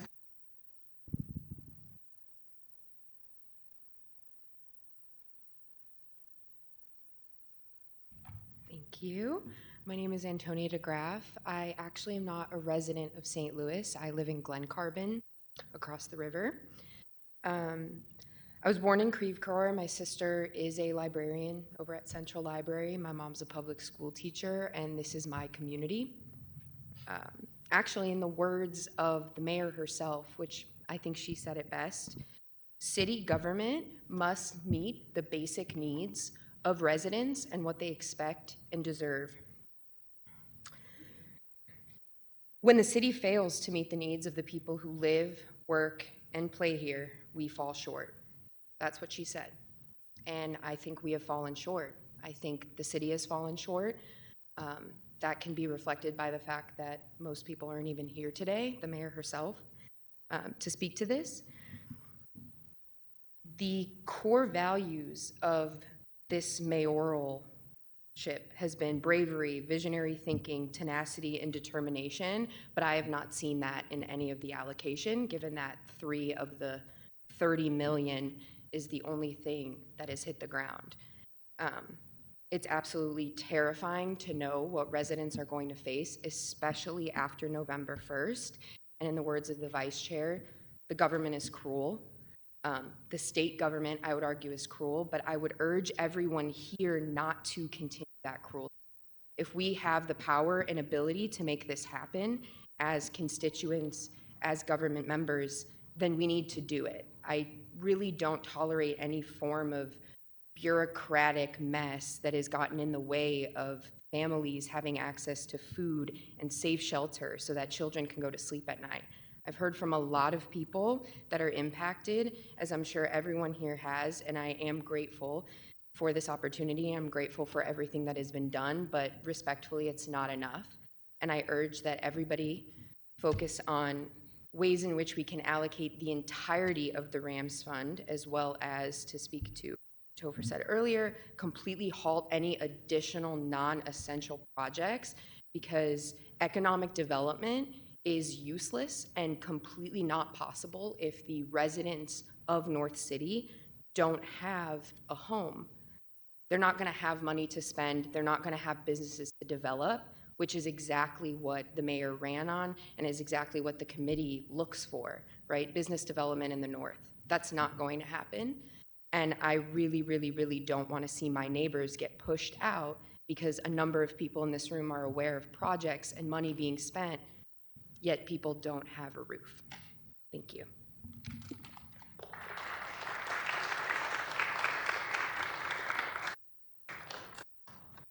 Cynthia Jordan.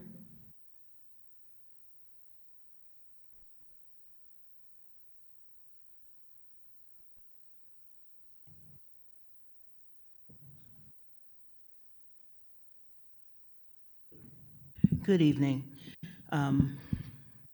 Chairman Aldridge, Madam President, State Representative Kimberly Ann Collins, all of you represent the parts of government that make us proud as citizens. And I just want to start with a very favorite quote of mine that motivates me as a banker. And I hope that it will motivate you as well. The quote was by author Tempest Terry Williams, and she said, "The eyes of the future are looking back at us, praying that we see beyond our own time." And I'm not going to criticize the city of St. Louis because the Board of Aldermen has done what you all can do. But I will be critical of Mayor Spencer and Comptroller Behringer because they have not done enough. And so I don't make it no secret that I was pro Tashara Jones, and a good friend of mine was Neil Richardson, because I've worked with them and I've seen what they have been able to do. But since they're no longer in office, here we are, and we have a moment that we have to step up to. So let me begin with my recommendations and suggestions, and I forgot to say that I am a resident of St. Louis County, West St. Louis County, but born and raised in the city of St. Louis. I urge the city of St. Louis to allocate all of the RAM settlement money to go to North St. Louis City to ensure that there is not only recovery, but also rebuilding. And I would also urge that the available $17 million that's currently sitting in the pot that we saw on the cash statement go to the residents that are living in tents, sleeping in cars, and also risking their lives, still staying in structurally damaged homes. And I understand now there's concern about carbon monoxide.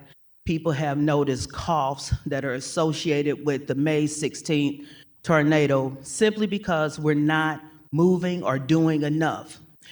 I also would like to see money be allocated to Action St. Louis. Kayla did not ask me to say that, neither did Ohan suggest that, but I think it's disingenuous and it's an injustice.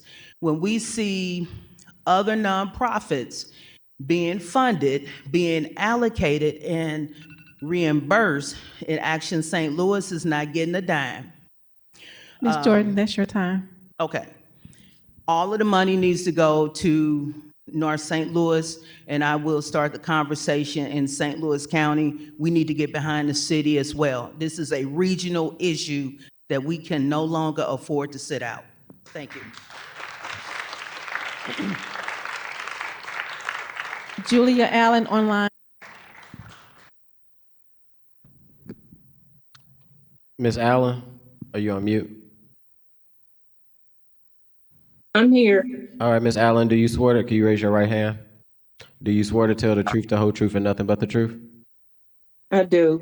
All right, Ms. Allen, just state your first and last name and the ward you reside in. My name is Julia Allen, and I stay in the 12th Ward. And I'm here once again to just state that all of the Rams money, the $250,000 that's left, needs to go to North St. Louis. I've been here 75 years. The city has never invested in North St. Louis. Now is the time for the city to step up. And I think Michael mentioned about in the article in the newspaper, 500 people in a shelter is terrible. It reminded me when I saw that, the first thing I thought about was Katrina and all of those people in the Superdome. You can't herd people like that. It just doesn't make good sense. It's not a humanitarian thing that you're gonna do to herd all those people in 500 to 1,000. The other thing is that this is the right time, and this is the time that the region can show to the rest of the country that they care about all of their citizens, every last one of them. How do you think people feel when they see on the news that Legal Services of Eastern Missouri is helping Dutchtown to fix houses with nonprofits and stuff? None of those nonprofits have stepped up in North City. I'm just encouraging the Board of Aldermen to send all of the Rams money and any other money that they have to North St. Louis, because it's the right thing to do and everybody knows it. Thank you.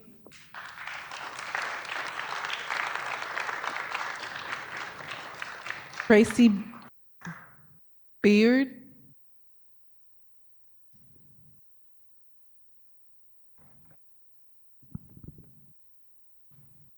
Hi, my name is Tracy Bird, and I lived in Webster.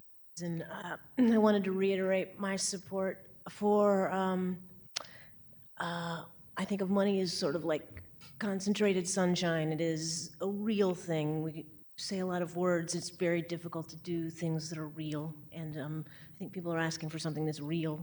I wanted to support them in something that's real. And I feel like these requests are reasonable. The maps, they all look alike. We all know the long history of this. This is the most recent and, most obvious version, the most natural disaster version, but we've had man-made disasters, for decades that have led to this. And I am hopeful that we have an opportunity to have a man-made solution. So I also am in support of the money going to support North St. Louis. Thank you very much.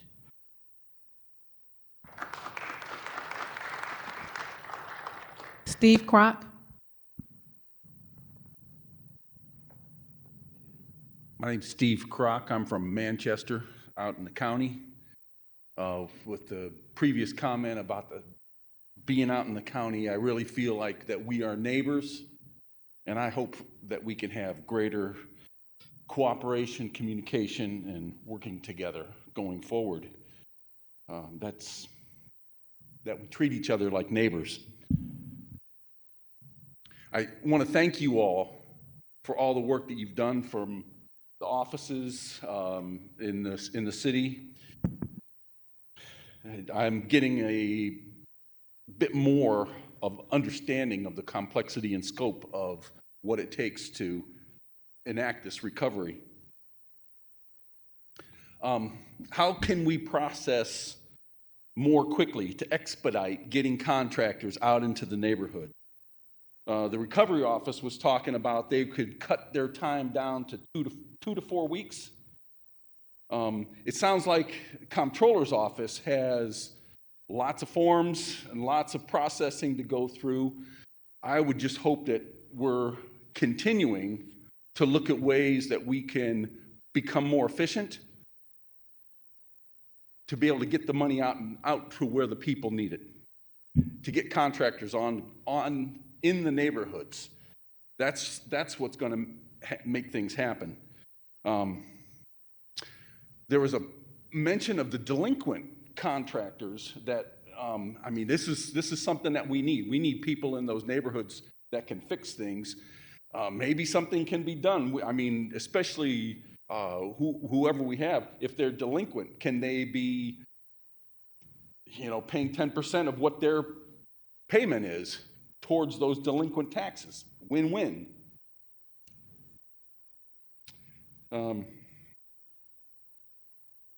Just to get them out there as soon as we can, get them people working.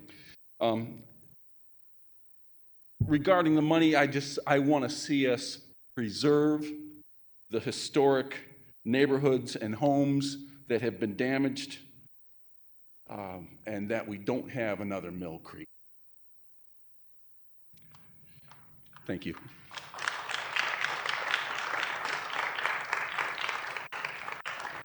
Art Clemens.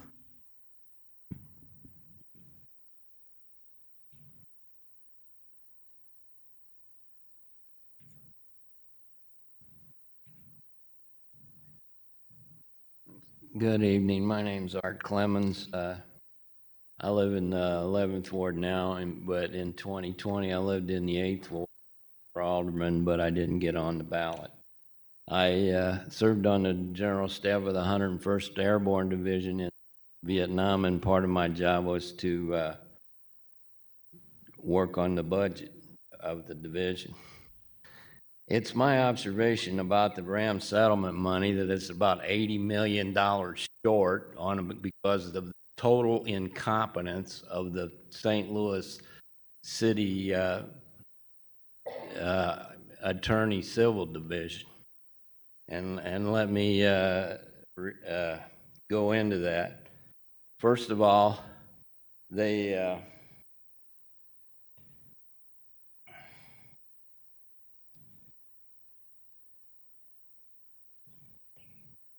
the firm that got the money was Dowd and Bennett, and they got their about $275 million, which is over a third of the amount of the settlement.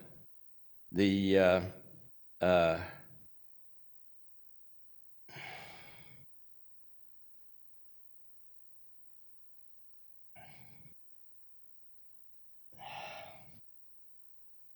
excuse me. The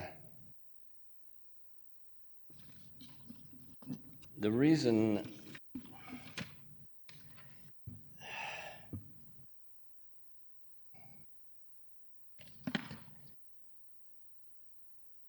all right, there's a statute on the books. It's MRS 34-375, which states that a group of attorneys, private attorneys, when they are working on a settlement or working on a case with the state, they're limited to 2% of the budget of the amount of the settlement. Now, the city is not the state, but it's my position that any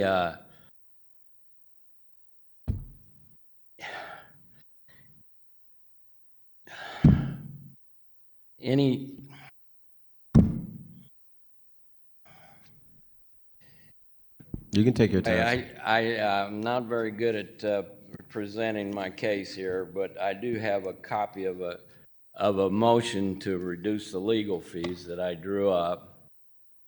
And I'm sorry I'm so tongue-tied here today. But anyway,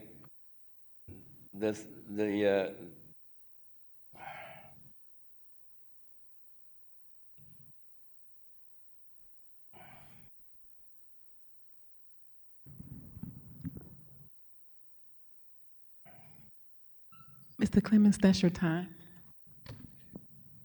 all right. Mr. Clemens, you can email that to BOA clerk. I want to hand it to somebody in person. You can hand it to the clerk over here. Sure.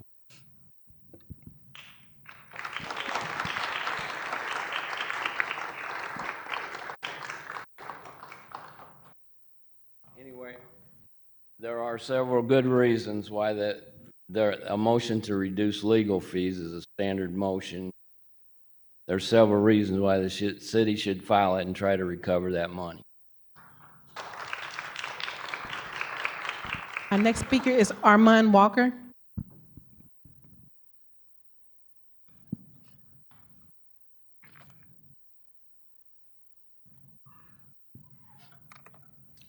Hello, everyone.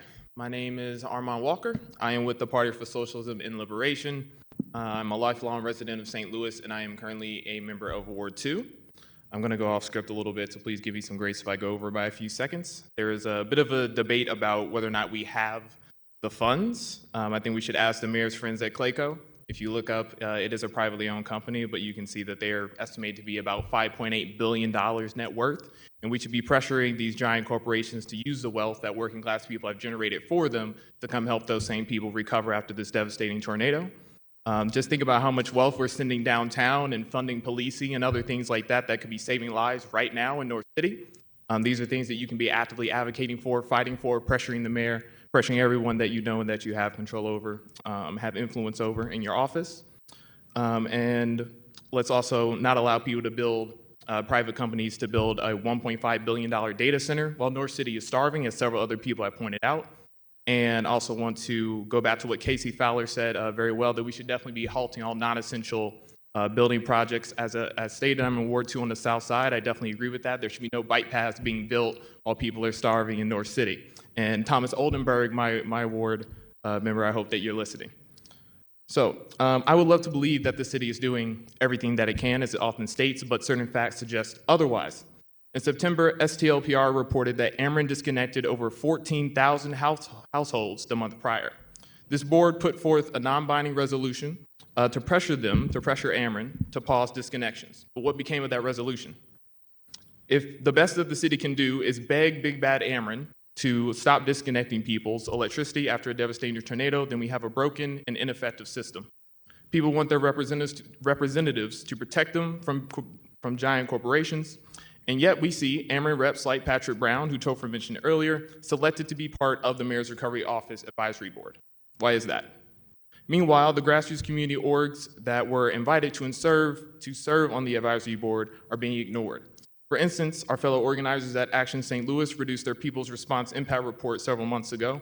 In their survey of over 7,000 households, over 4,000 expressed a need for food and supply drop-off. And in line with this need, the PSL petition with North City United highlights a key demand from the residents to open more distribution centers in affected areas for free water, food, and clothing. I have not seen nearly enough, if anything, to demonstrate how the Recovery Office has met that urgent need. At the same time, I've heard on multiple occasions representatives from this board, Julian Nix and Mayor Spencer, praising Governor Kehoe for his help. Let's remember that this tornado hit in May, but in July, Governor Kehoe was signing bills to set up an entertainment district in downtown. In that same month, he rolled back protections for low-income renters, allowing landlords to discriminate against tenants that receive public assistance, like Section 8 vouchers. I hear the thing going on. If you allow me slightly longer. While in Fountain Park, we worked with families that were facing evictions because their landlords didn't want to conduct the necessary repairs, leaving their space unlivable. As outlined in the North City United petition, we need to see a ban on evictions yesterday. To close, I'll mention that Mayor Spencer attended an event earlier this month hosted by the SLDC to advocate for zoning laws and expedited permit applications and relaxed rules governing historic districts. All things that would make it easier for developers to come in and build everything but affordable housing. Note that SLDC is the same group that provided an $8.2 million tax abatement to build the Israel Chemicals Limited facility on the north side, which will pollute our air while producing chemical weapons for the genocide in Gaza. These are not isolated issues. There are no excuses. We have the money to rebuild right now. We have an army of St. Louisans, as well as people from the county across the river, as you've heard tonight, that are ready to help their neighbors right now. There is no inability, only unwillingness to properly fund and coordinate our resources. Open up all of the RAM settlement money to rebuild North City and fund the people's needs now.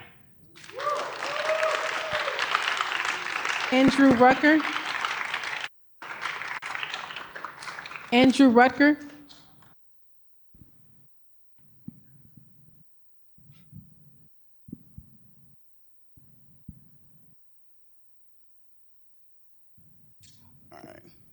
Good evening. My name is Andrew Rucker, and I'm from the 11th Ward in the Penrose District and new president of the Pot Bag and Speed the Body Mission.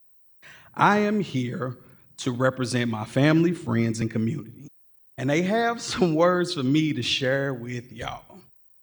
So before I get started, I must say, Shameen, Rasheen, Alicia, and I know that you're not an older person, but Kimberly Ann, thank you for everything that y'all have done. Also, the others, if it don't apply, let it fly. For 166 days, we have watched the local government parade around like work has been done to help us on the north and west side.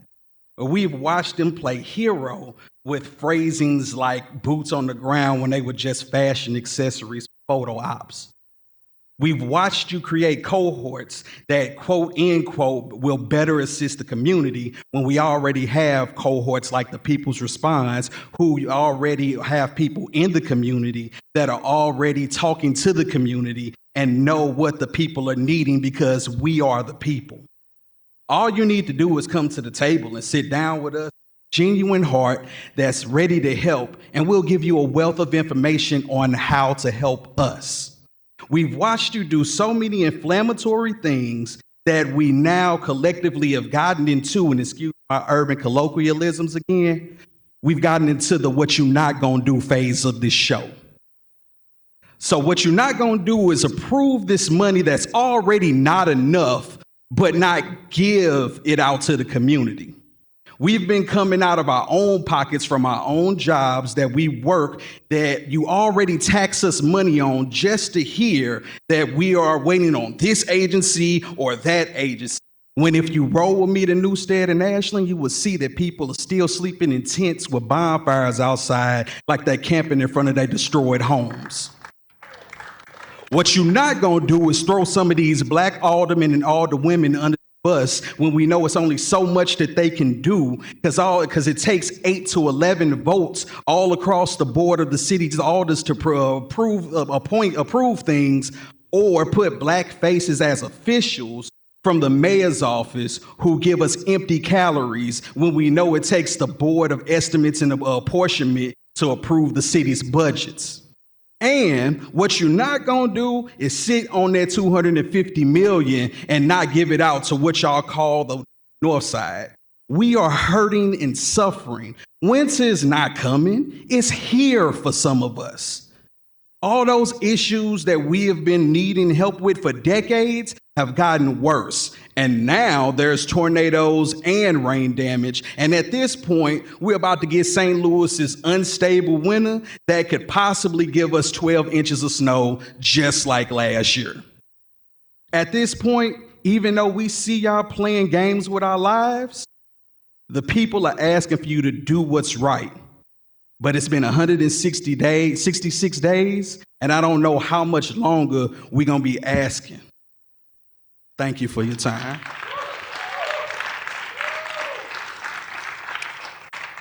Melanie Marie.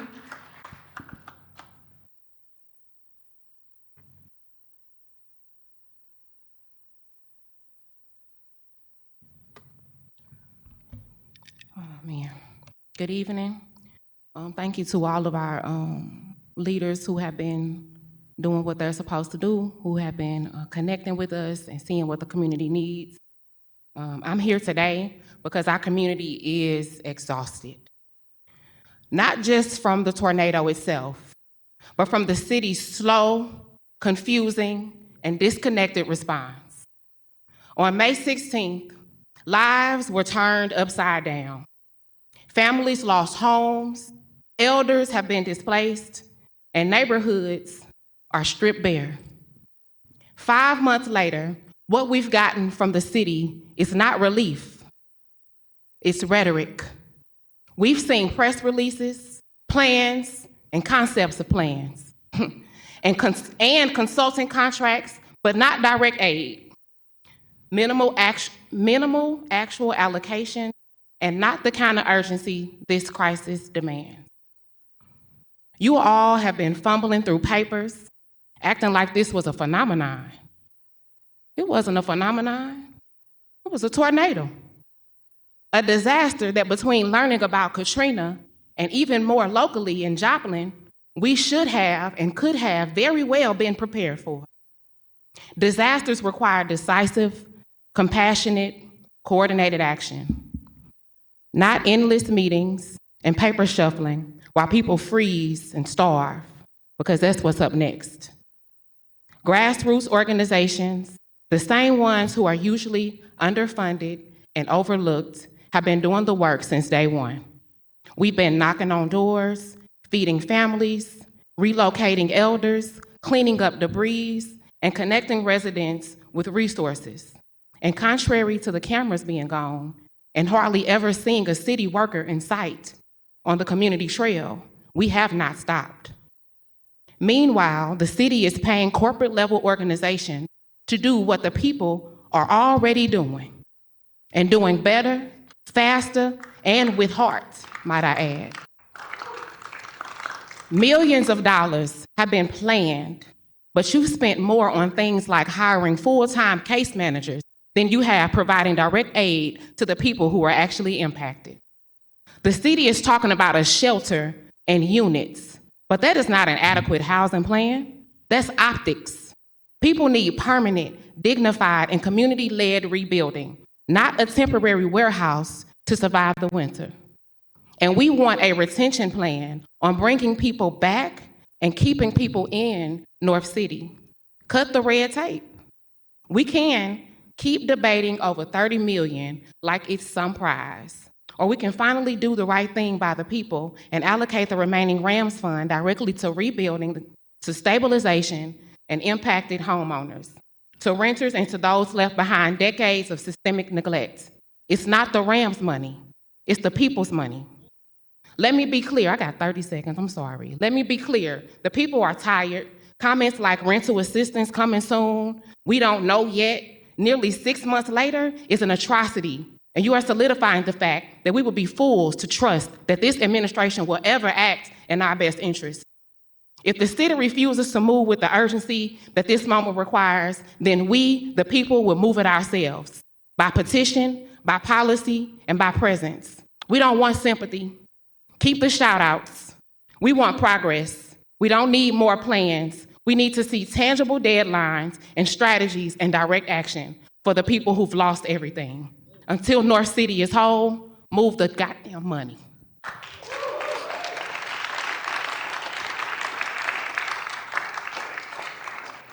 Kelly McGowan.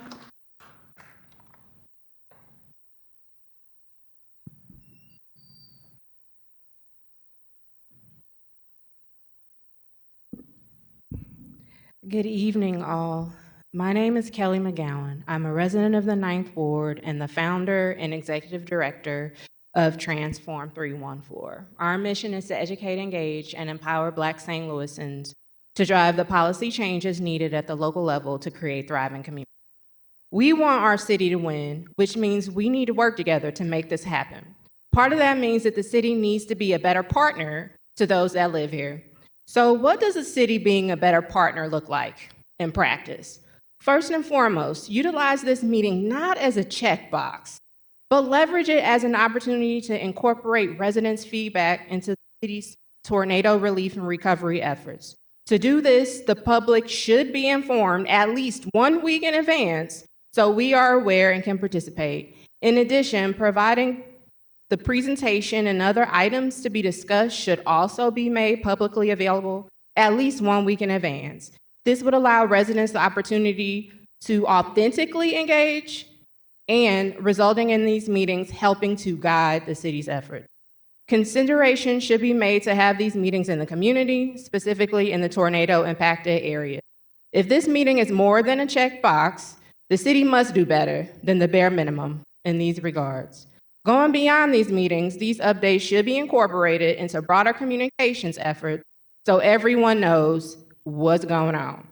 The effort that is needed must extend well beyond what was outlined in the ordinance establishing the Tornado Relief and Recovery Fund.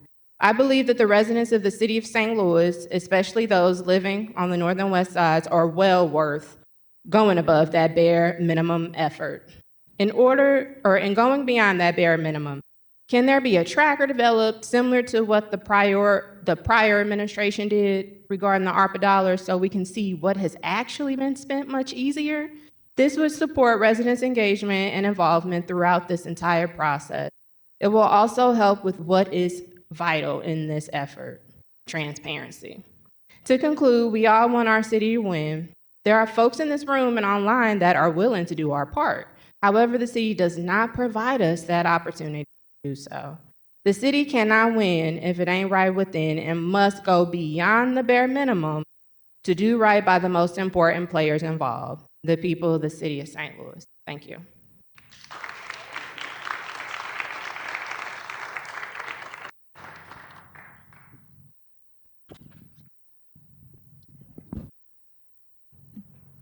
Chris Wilcox.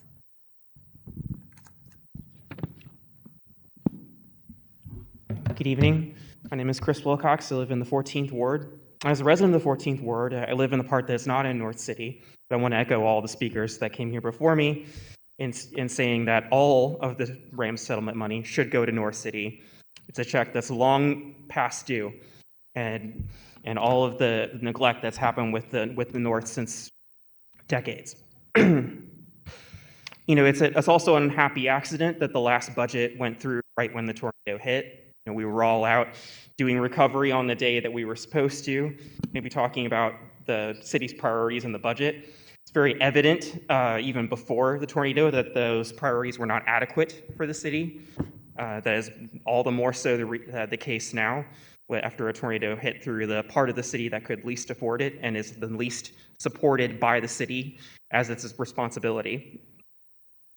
It's also unfortunately the case that there is an alignment where if the city continues to fail and people leave and the people look elsewhere, that is fewer people to displace when the real estate investors come along and decide they want to make this, they want to have the right optics so that these real estate investors come in and buy it all up and displace the people there. That can't be allowed to happen.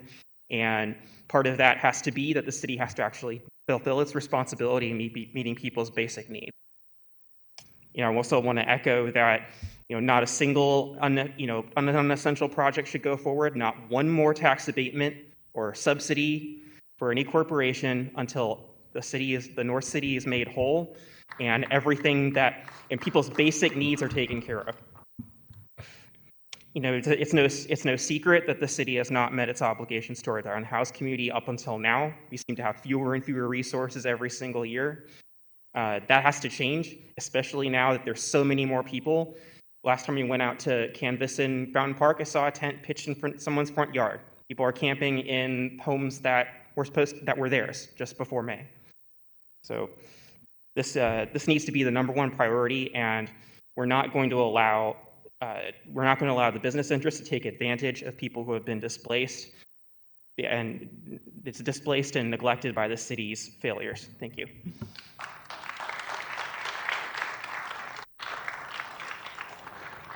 Dallas Adams.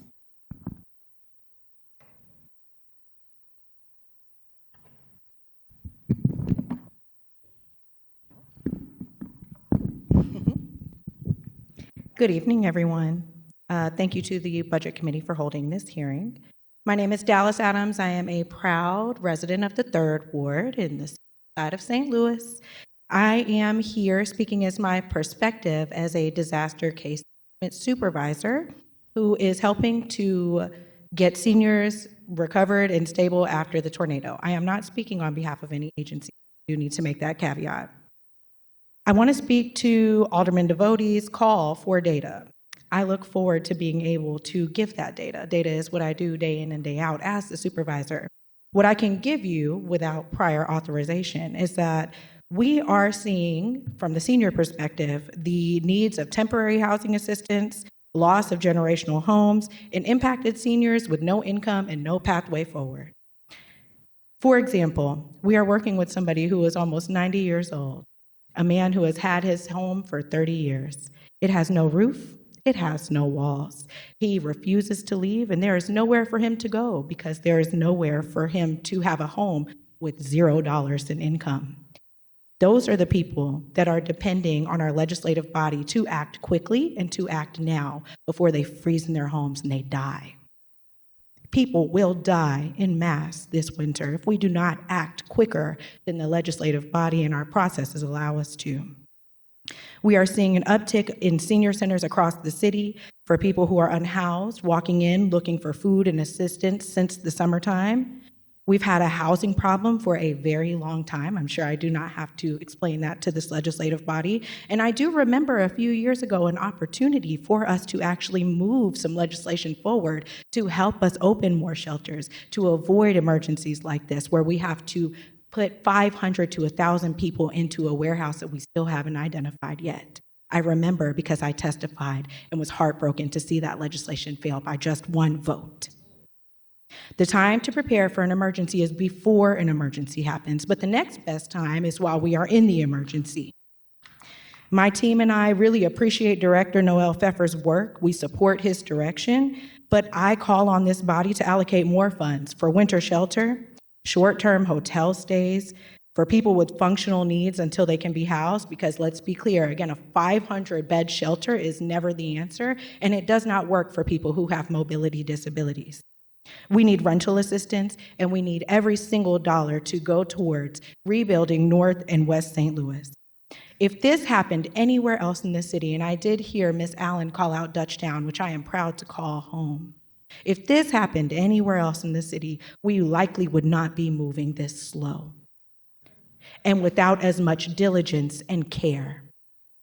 Nobody in this body is directly responsible for the action of the intentional neglect and disinvestment in the north side of St. Louis, but we inherit the sins of our father. And so I expect the best from this Board of Aldermen, from our Board of ENA, to be able to make right the historical sins of the city of St. Louis. And if it took a natural disaster to do it, then God be so.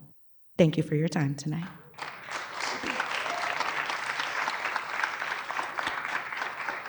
Our final speaker is Wayne Phillips.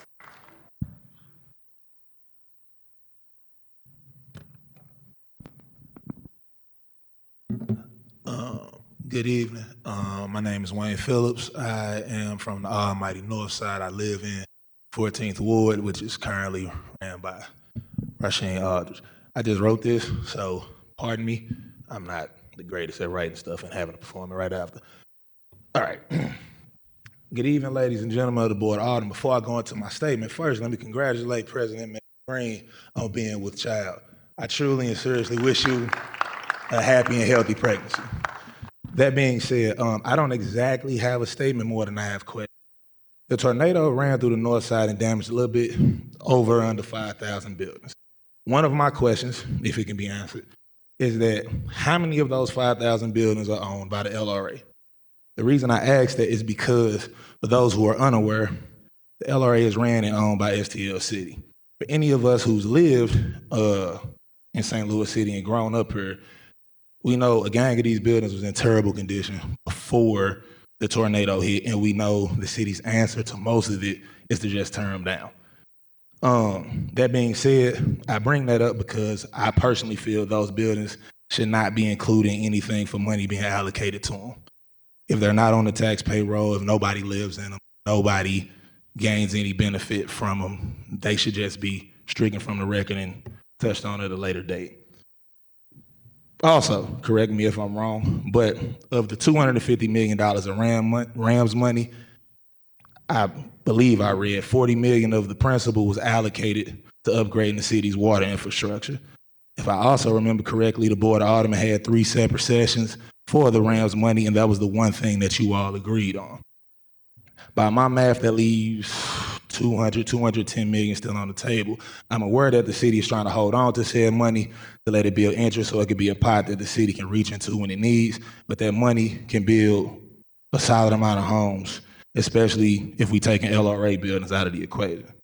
SLDC runs the Prop Invest program.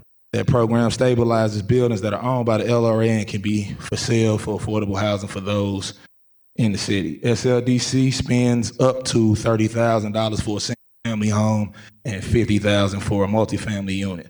I believe that same idea should be used for the Rams money to stabilize homes that have been damaged and or destroyed. It's not a lot of money, it's not a perfect idea, but it's an idea nonetheless. The reason I give this idea, because I haven't heard very many good ones from city government, more specifically our mayor's office and the governor's office. Don't get me started on Kehoe. Our mayor harped on a homeless woman dying outside of this very building wintertime of last year.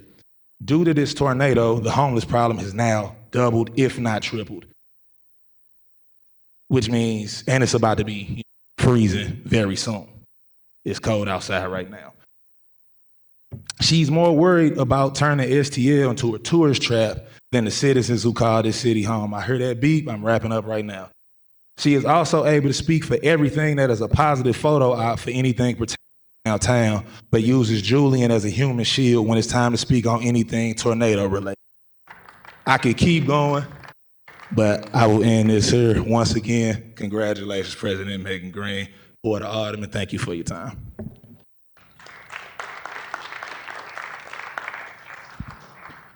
Thank you, thank you. Thank you for everybody who came out today to provide that testimony and have been here the whole time, and especially the ones that have been coming since day one of these committee hearings. I will go in order of seniority if any members have any more questions for either the mayor's office, the comptroller office, or the president's office, and I'll start with Vice Chair Browning.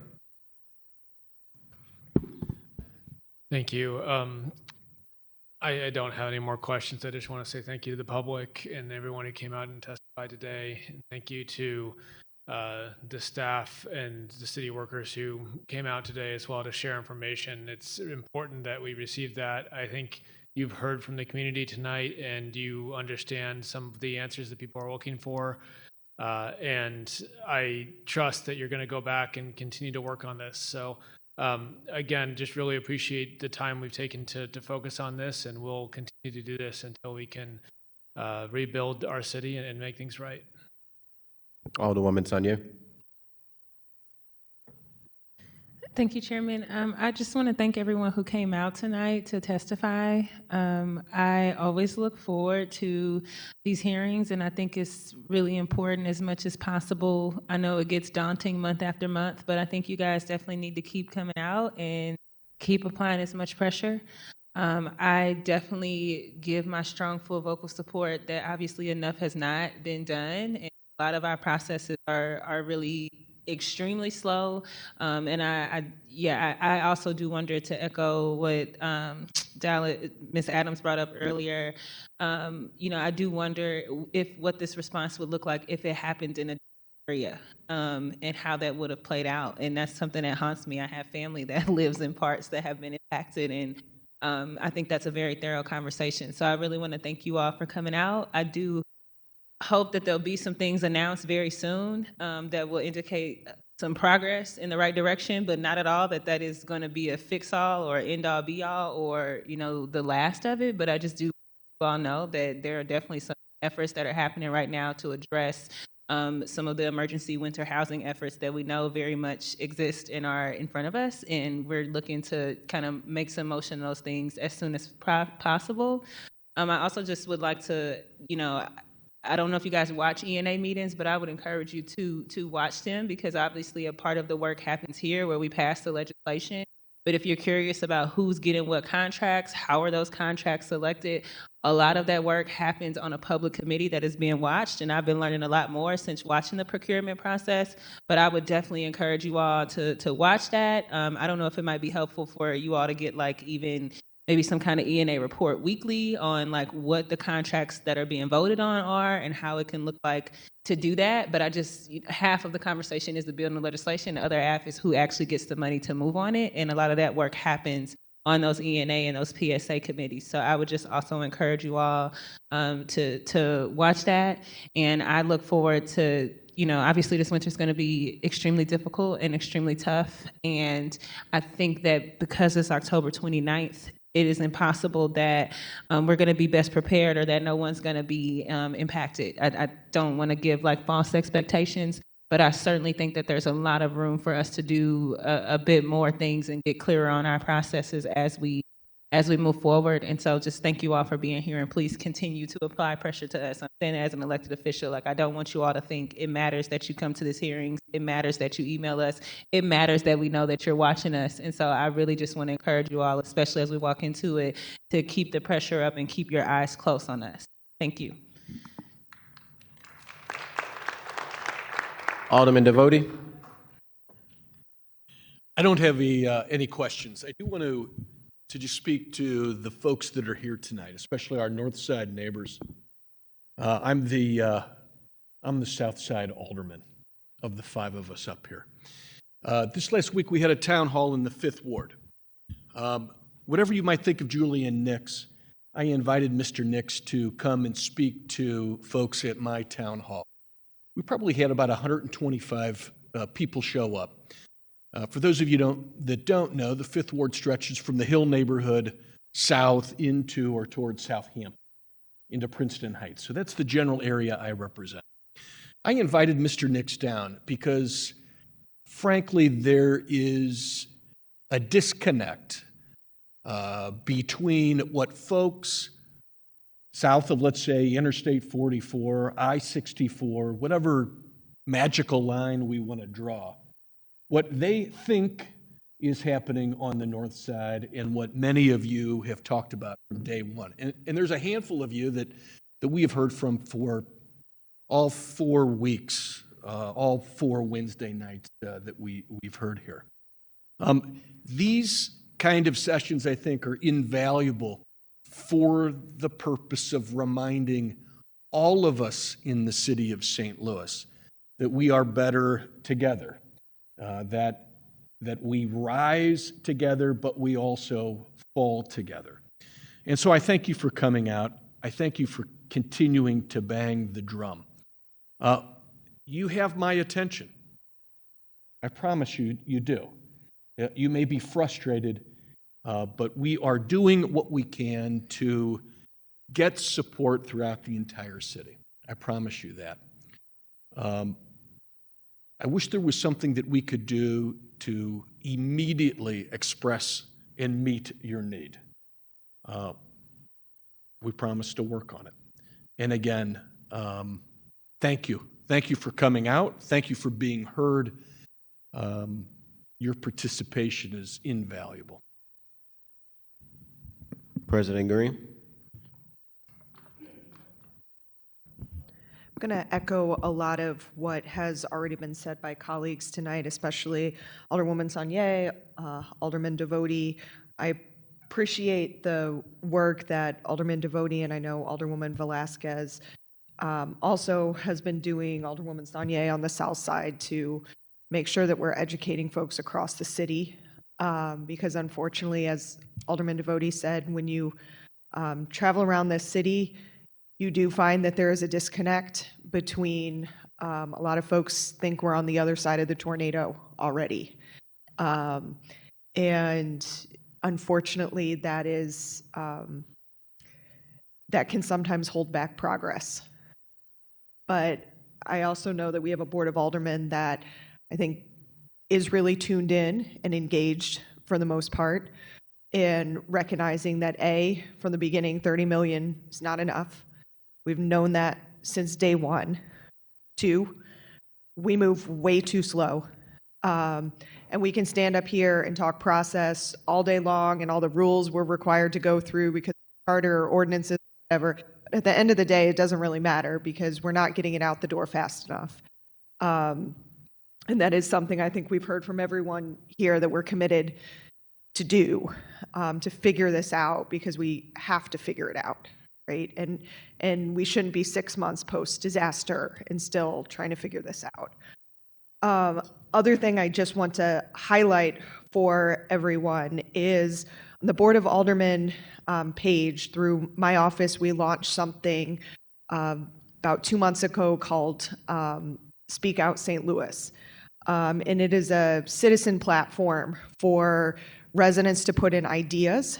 And if you get 150 likes on your idea, it automatically gets taken up by the Board of Aldermen as something that my office will research and put out a policy paper on. And if it's feasible, we'll figure out how to move it forward together in partnership with community.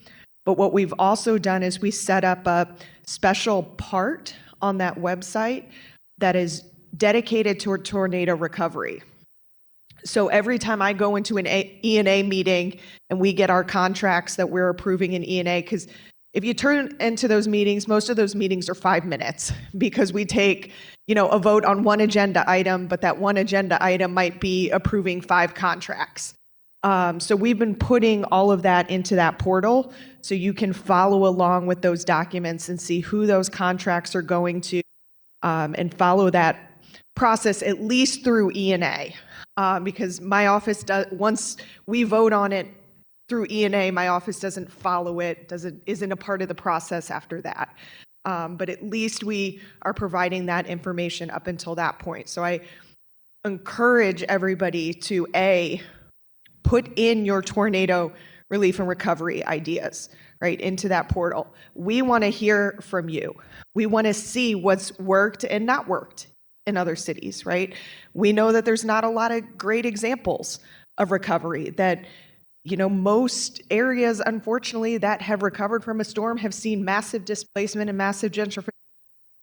And we have a task at hand to make sure that that doesn't happen here. But it's going to take coming up with different solutions, because the solutions that have been employed after other disasters have resulted in outcomes that none of us want to see. So we're in a learning curve, but we're in a learning curve with you. And that's one of the reasons we opened up the portals, because we want those ideas. Because we know it often comes better from community, and then we're the policy wonks who have to figure out how to make it actually work within laws and all of that. So please go to the Speak Up St. Louis platform, follow along with those contracts that are going into E&A, follow along. Those PSA meetings are also recorded, and so you can watch, as boring as they are at sometimes, 2-hour-long meetings where folks are discussing contracts. You can tune in and watch those meetings as well, and then give us your ideas, because this isn't going to be over tomorrow.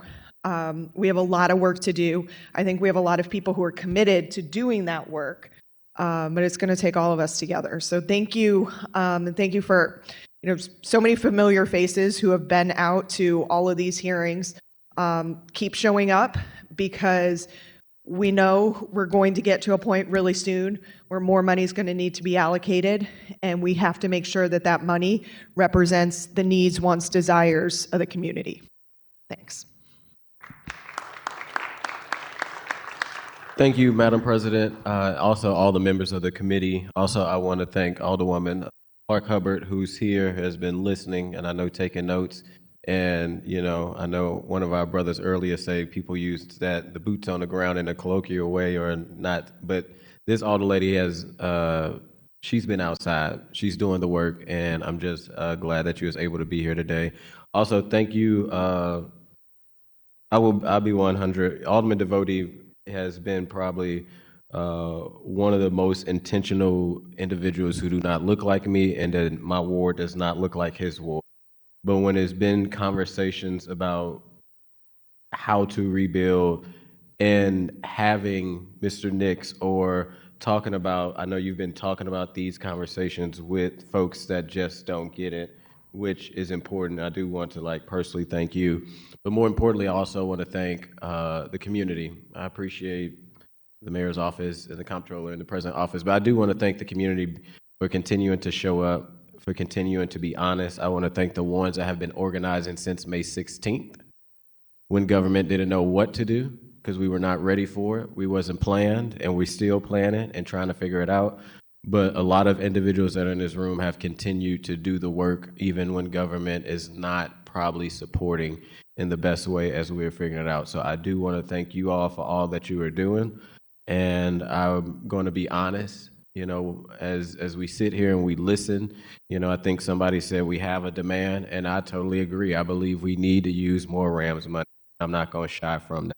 And as time goes on and we have those conversations, as the mayor's office even said, or representatives from the mayor's office said, that at some point we're going to need that, we definitely going to need that north. And I think that is a clear charge that has been said from people in this room and people that are not in this room. But it is due to y'all organizing that is going to continue to keep that critical ask at the table and forefront when the time does come. So thank you all for being here, and continue to please show up, watch us, and hold us accountable.